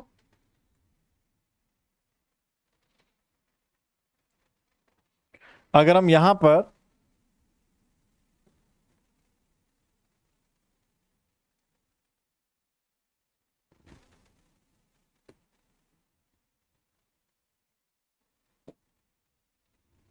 सबसे पहले मुझे क्या लग रहा है कि अपन इसको पकड़ते हैं बी और ए वाले को, और ए को ए के समेशन डाल देते हैं, तो किसका फंक्शन बन जाएगा?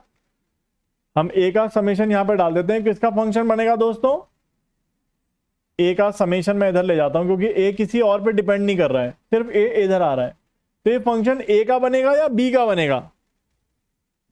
तो सबसे पहले हमने क्या किया, इस ए और बी वाले समेशन को हटाया, इधर बी को रहने देते हैं, एफ को रहने देते हैं, जी को रहने देते हैं, सी को रहने देते हैं, एच को रहने देते हैं।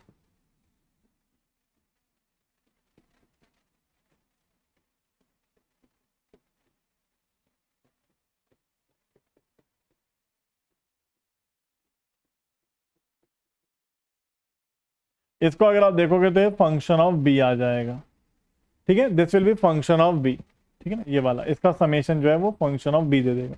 यहाँ पे हमने ए को एलिमिनेट कर दिया है, ठीक है, ए पे समेशन लगाया, ए को एलिमिनेट किया। अब बताइए कौन सा दिख रहा है, कौन सा फंक्शन आपको दिख रहा है कि यार यहाँ पे अब हमारे पास ए एलिमिनेट हो गया, अब सिर्फ बी बचा हुआ है, ठीक है, ओके। अब किसको कर सकते हैं दोस्तों? तो ये एलिमिनेट हो गया ए, तो अब बचा बी। अब पकड़ते हैं जी को, ठीक है, यहां पे इंडिविजुअल को पकड़ते हैं, पहले जी को पकड़ते हैं। अब जी अपने साथ किस किस को लेके जाएगा, सोच के देखिए, जब जी वाला समेशन आएगा तो जी अपने साथ किस किस को लेके जाएगा? जी वाला समेशन आएगा दोस्तों तो बोलेगा यार हमारे पास, अच्छा पीजी छूट गया क्या, सॉरी। तो आप देखोगे यार यहां पर ये आएगा, ये आएगा और ये आएगा। अब ये किसका फंक्शन बनेगा, बस मुझे इतना बताओ, क्योंकि जी का समेशन आएगा वो यहां पे भी आएगा, यहां पे भी आएगा और यहां पे भी आएगा। ये जो समेशन है वो किस चीज का फंक्शन बनेगा? ध्यान से देखिएगा, कर पाएंगे आप लोग? तो बी का समेशन, एफ का समेशन, सी का समेशन, एच का समेशन।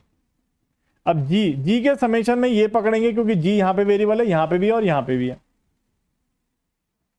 जब ये वाला समेशन करेंगे तो ये किसका फंक्शन बनेगा? सोच के देखिए, कोई बड़ी बात नहीं है, इट्स सिंपल प्रोसेस, सिंपल बात है, कोई बड़ी बात नहीं कर रहा हूं। ये किस चीज का फंक्शन बनेगा? चलिए कोई बात नहीं, एक सिंपल मैथ्स की बात करते हैं। सोच के देखिए, हमारे पास कोई फंक्शन है, एक फंक्शन है एक्स और जेड का, एक फंक्शन है हमारे पास वाई और जेड का। अगर मैं जेड में पूरे में इंटीग्रेशन कर दूं, सिंपल मैथ्स की बात कर रहा हूं, सोचिए, अगर मैं आपसे कहता हूं कि हमारे पास एक फंक्शन है एक्स वाई जेड, मैं अगर जेड की पूरी रेंज में इंटीग्रेशन कर देता हूं तो जो रिजल्ट बनता है वो किसका फंक्शन होता है? कोई हमारे पास फंक्शन है एक्स वाई जेड, 3 वेरिएबल है, उसमें मैंने जेड में पूरी रेंज में इंटीग्रेशन कर दिया तो वो एक्स और वाई का बचता है। अब सोचिए, बिल्कुल एग्जैक्टली चीज यहां पर है। यहां पर हमारे पास प्रोबेबिलिटी है एच गिवन जी, यहां पे एफ गिवन जी, और मैंने पीजी से कर दिया, ओके। सो यहां पे अगर मैंने जी पर समेशन कर दिया तो ये किसका फंक्शन बन जाएगा? This will become the function of H and F, H और एफ का फंक्शन बन जाएगा।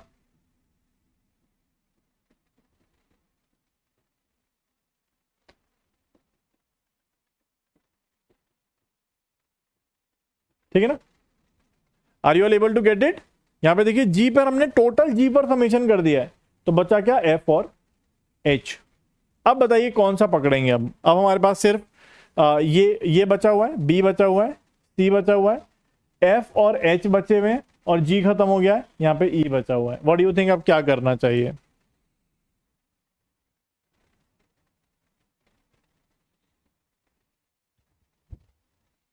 चलिए एक बार देख लेते हैं। तो यहाँ पे हमारे पास बी बचा हुआ है दोस्तों, फंक्शन ऑफ बी है। सी इधर बचा हुआ है, इधर शायद एच, और इधर ई है हमारा, और इधर हमारे पास एफ है। ये दो लिंक हैं एक दूसरे से, like we have the same function for them, ठीक है। They are not attached. चलो मैं अटैच हटाता ही था उनका, they are not attached, okay. अब क्या करेंगे दोस्तों? व्हाट डू यू थिंक अब कौन सा बचा हुआ है? हमारे पास सिर्फ 4 वेरिएबल ही बचे हुए हैं, ओके। सो नाउ अब ई वाला समेशन तो लास्ट में होगा एच और सी में। एच और सी कहां से आ गया यार? अच्छा एच इधर है, एफ इधर है, सॉरी।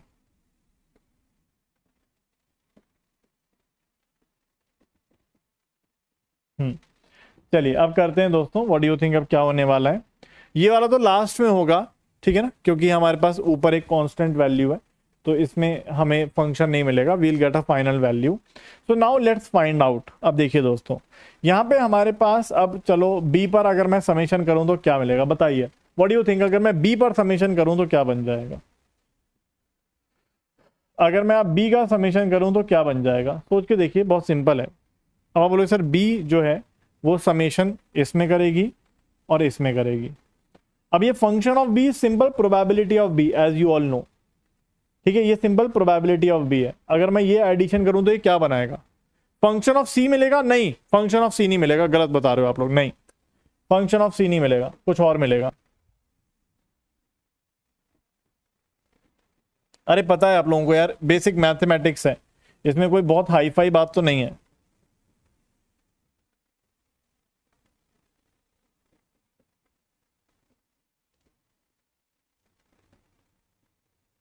क्या बनेगा ये, फंक्शन ऑफ सी? नहीं,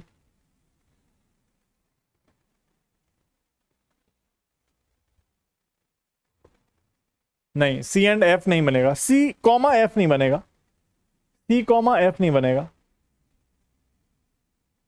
सी गिवन एफ बनेगा। देखिए, देखिए ये फंक्शन नहीं है, अगर आप देखोगे तो ये है क्या, अगर आप एफ बी देखोगे तो what is F B, Vipul भाई?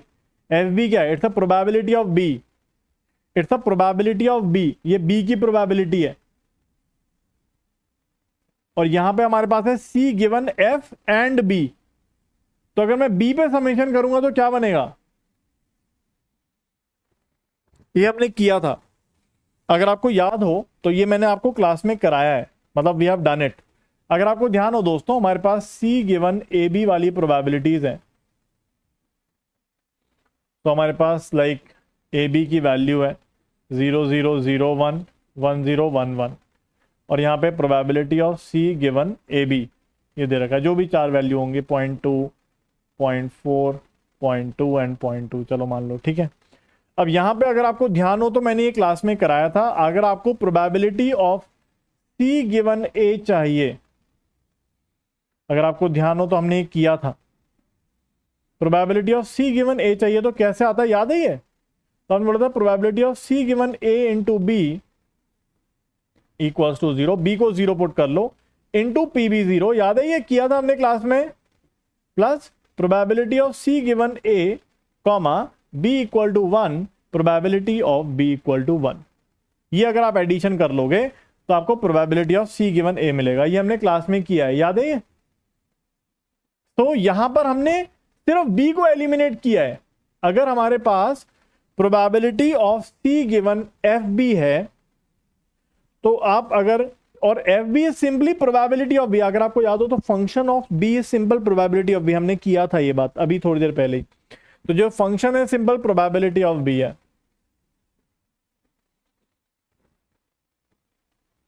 तो this will become probability of C given F.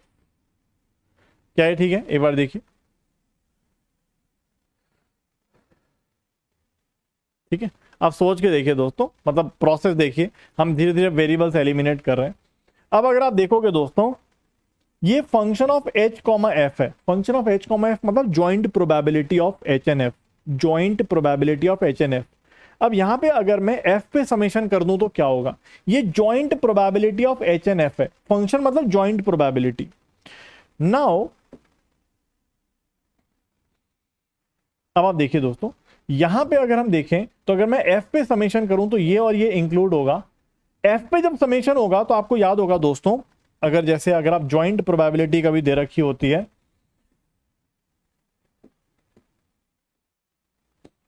Probability of A comma B अगर दे रखी होती है, अगर मैं चाहता हूं कि यार मुझे probability of A equal to 1 चाहिए, तो कैसे करता हूं? तो एक सेकंड दीजिएगा,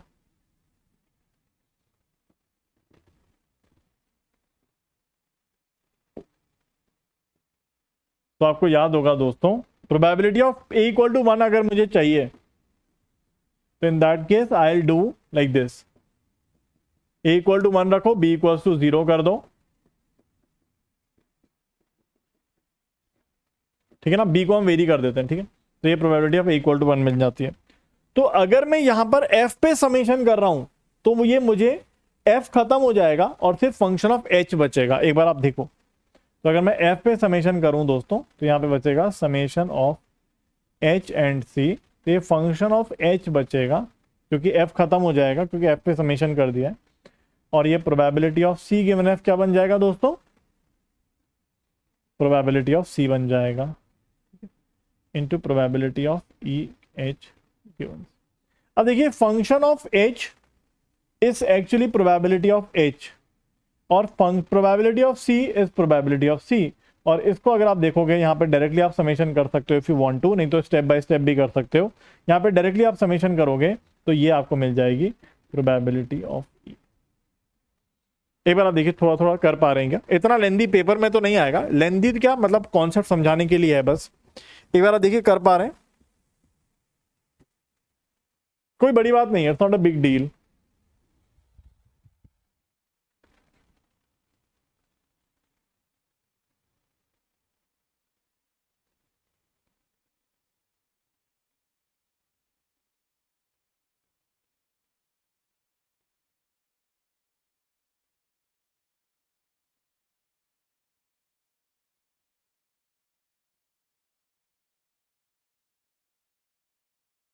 बताइए चलें आगे,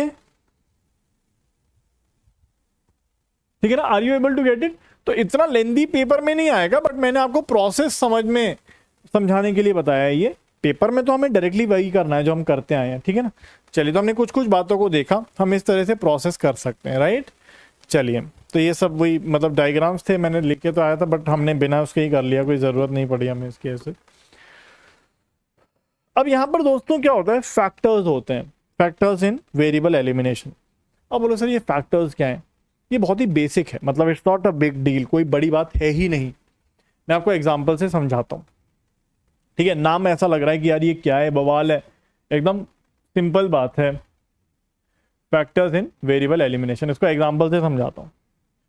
देखिए दोस्तों, जैसे मान लीजिए यहाँ पे हमने 4 ऑपरेशंस करते हैं, restrict, sum out, multiply and normalise, ठीक है।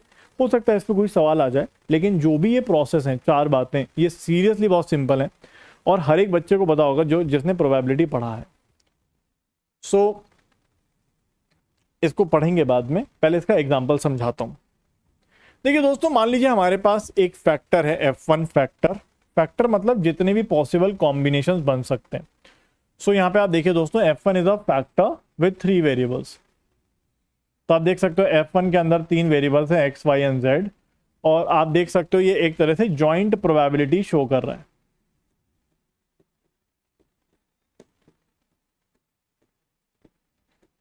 जॉइंट प्रोबेबिलिटी शो कर रहा है। और आप ऑब्वियसली बात है, अगर मैं एक्स वाई जेड विजिबल है ना, एक बार देख लीजिए, अगर मैं एक्स वाई जेड को बाइनरी मानता हूं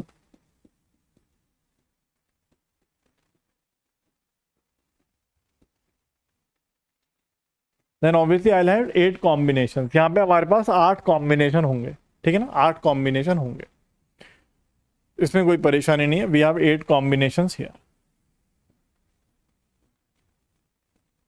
आप कहोगे तो कोई बड़ी बात नहीं है, तो नॉर्मल ट्रूथ टेबल है, ठीक है ना, नॉर्मल ट्रूथ टेबल है। अब इस फंक्शन से हम एक नया फंक्शन क्रिएट करना चाहते हैं और वहां पे हम रेस्ट्रिक्ट ऑपरेशन को यूज करना चाहते हैं। अब रेस्ट्रिक्ट ऑपरेशन है क्या, जो कि बहुत सिंपल है। सो ऐसा मान लो कोई क्वेश्चन आता है, इफ वी रेस्ट्रिक्ट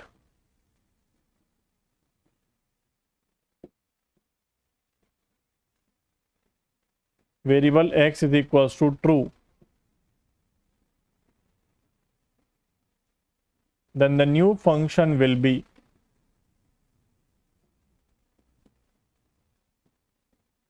चलिए, अब सबसे पहली बात यह है कि आप बोलोगे सर ये हमने बेसिक प्रोबेबिलिटी में पढ़ा हुआ है, ये कॉन्सेप्ट आप नहीं पढ़ा होगा, सबको पता भी होगा। नहीं पता है तो 1 मिनट में आपको रिकॉल हो जाएगा, पता सबको है, हो सकता है किसी को रिकॉल ना हो।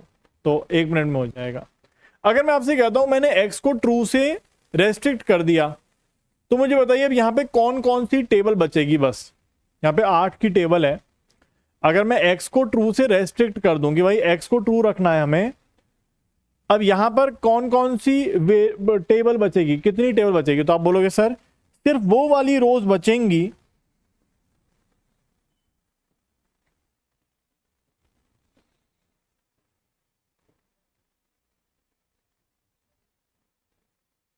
only that rows with x equals to true are left। ठीक है ना, बाकी सबको आप काट दोगे। तो आप अगर देखो यहां पे तो आप देख पाओगे कि यार ये हमारे पास 4 रोज बचेंगी, सिर्फ ये 4 रोज बचेंगी। ठीक है ना, ये 4 रोज बचेंगी हमारे पास। ठीक है, अब यहां पे अगर आप देखो दोस्तों, अब हमारे पास यहां पर कौन कौन से वेरिएबल्स रह जाएंगे।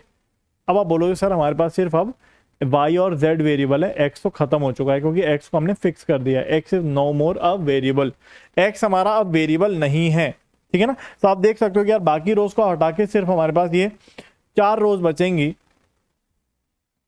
तो अगर आप देखना चाहो तो आप ऐसा कुछ कह सकते हो कि यार अब हमारे पास जो नया फंक्शन बना f2, उसके अंदर सिर्फ y और z वेरिएबल्स हैं और उसकी जो टेबल बनेगी वो ऐसी बनेगी। तो आप बोलो फिर ये उठा लो ना, ट्रू ट्रू ट्रू फॉल्स।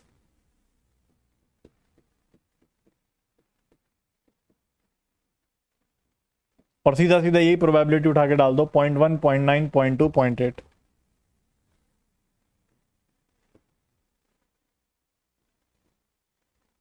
ठीक है ना, 0.1 0.9 0.2 0.8। ठीक है ना, this is what we get. क्या ये समझ में आया? एक बार जल्दी से बताइए, बहुत सिंपल सी बात है। तो ये होता है रेस्ट्रिक्ट ऑपरेशन। अब आप बोलो सर ये क्यों पढ़ा रहे हो आप? देखिए एक्चुअली क्या है ना, अगर आप बेसिकली वेरिएबल एलिमिनेशन मेथड को फॉलो करो तो ये 4 स्टेप्स लगते हैं, restrict, sum out, multiply and normalise. लेकिन जैसा हमने देखा था, मैंने आपको बताया स्टार्टिंग में, हम ये यूज नहीं करने वाले फाइनली क्वेश्चंस में सॉल्व करने के लिए, लेकिन ये स्टेप्स हमें पता होना चाहिए, हो सकता है कोई पूछ ले हमसे। ठीक है ना, तो ये हमारा एक पहला स्टेप हो गया। अगर मान लीजिए इसमें मैं रेस्ट्रिक्ट कर दूं फर्दर,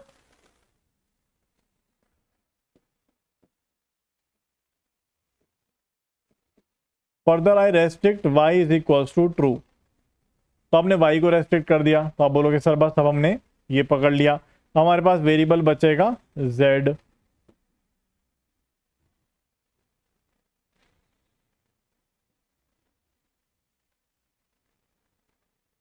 ठीक है ना, ऐसा कुछ बन जाएगा। तो this is how we use the operation of restrict. ठीक है, यही चीज यहाँ पे लिखी हुई है जो आप समझ पा रहे होगे, कोई इसमें बड़ी बात नहीं है, कोई ऐसी बड़ी बात मैंने नहीं करी है जो आपको नहीं समझ में आई होगी। ठीक है ना, और फाइनली अगर हम यहां पर भी रेस्ट्रिक्ट कर दें, z को मान लीजिए ट्रू से रेस्ट्रिक्ट कर दें, तो लास्ट में हमारा जो फंक्शन बचेगा उसके अंदर कोई भी वेरिएबल नहीं है, कोई भी वेरिएबल नहीं है, उसकी एक सिंगल वैल्यू है। अब कोई वेरिएबल नहीं है यहाँ पे क्योंकि z को भी आपने रेस्ट्रिक्ट कर दिया। अब हमारे पास एक सिंगल वैल्यू बचेगी, दैट इज 0.1। ठीक है ना, ये this is how we use the function of restrict. ठीक है ना, चलिए, सो ये हमारा एक नॉर्मल सा ऑपरेशन होता है जो आप सब लोग समझ गए होंगे। Restrict is the first operation in the algorithm. कौन सी एल्गोरिथम? Variable elimination algorithm. ठीक है ना, so restrict is the first operation in algorithm if you want to calculate a conditional probability. अब ये कहां पे यूज आएगा? जैसे फॉर एग्जांपल कोई आपसे कहता है कि व्हाट इज द, हमें कहीं पे देखना है कि गिवन कंडीशन क्या है, कंडीशनल प्रोबेबिलिटी कहीं पे यूज करनी है कि भाई गिवन है कि x is equal to true, तो उस केस में हम ये सब यूज कर सकते हैं। ठीक है, सो कहाँ पे यूज होगा? जैसे conditional calculation, calculating conditional probability में यूज हो सकता है। ठीक है ना, हमें कोई ऑब्जर्व्ड एविडेंस वेरिएबल दे रखा है कि भाई ये वेरिएबल एविडेंस वेरिएबल है, इसकी वैल्यू ये है। ठीक है ना, सो उस केस में हम ये जनरली यूज करते हैं। नेक्स्ट इज दोस्तों सम आउट। अब ये भी बहुत सिंपल है। ठीक है ना, सो सम आउट कब होगा, कब यूज होगा, आप सोच के देखिए कि अगर मैं आपसे कहता हूं कि एक एग्जांपल देखते हैं। ठीक है, यहां पर यहां वाले केस में और इस वाले केस में अंतर क्या है आपको भी समझ में आ जाएगा। जैसे मान लीजिए फिर से मैंने आपसे बोला कि यार हमारे पास एक 3 वेरिएबल का फंक्शन है, ठीक है ना। और अब हमें एक नया फैक्टर बनाना है y एंड z।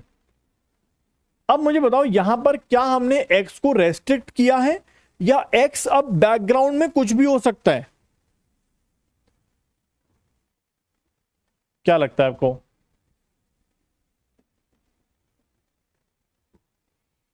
यहां पर हमने x को रेस्ट्रिक्ट किया है,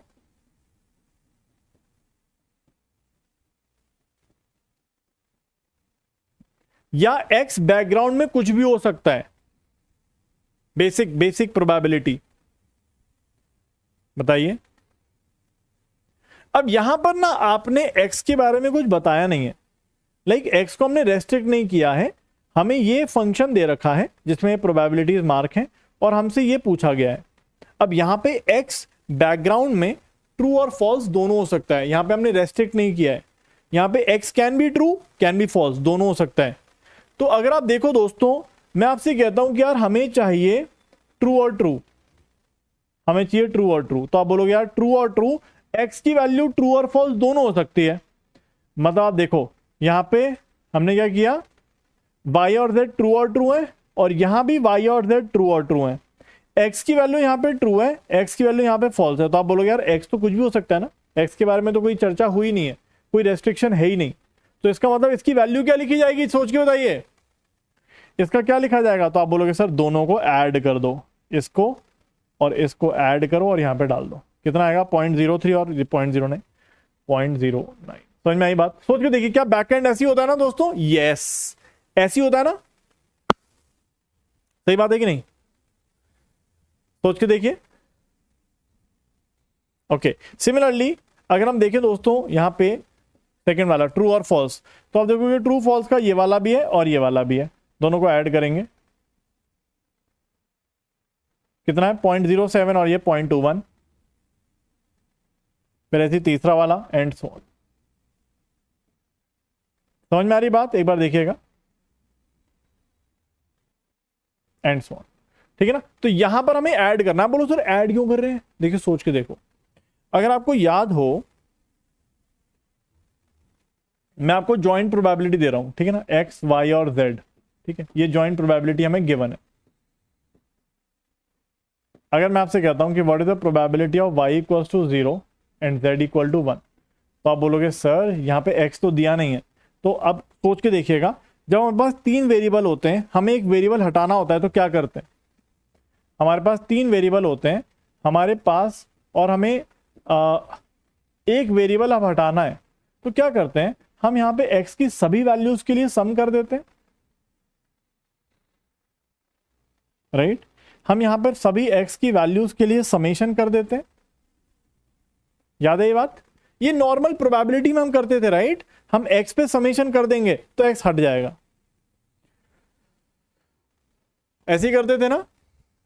चलिए, तो this is called sum out, किसी वेरिएबल को हटाना है तो सम आउट करते हैं, ठीक है ना। इसी पॉइंट से हम कंटिन्यू करेंगे दोस्तों, ये प्रोबेबिलिटी का बेसिक पॉइंट है, ठीक है। इसी पॉइंट से हम कल कंटिन्यू करेंगे और थोड़ा सा और देखेंगे इस प्रोसेस में, वेरिएबल एलिमिनेशन में, ठीक है। शायद कल हमारी क्लास नहीं हो पाएगी, कल एक मेरा यूट्यूब सेशन है 6:30 बजे, आपको याद, आप लोगों का भी शायद चल रहा होगा, क्या बोलते हैं, प्री क्या नाम है उसका, killer series something, killer boost series something कोई है, ठीक है। चलिए, so thank you dear students, bye, take care, मिलते हैं।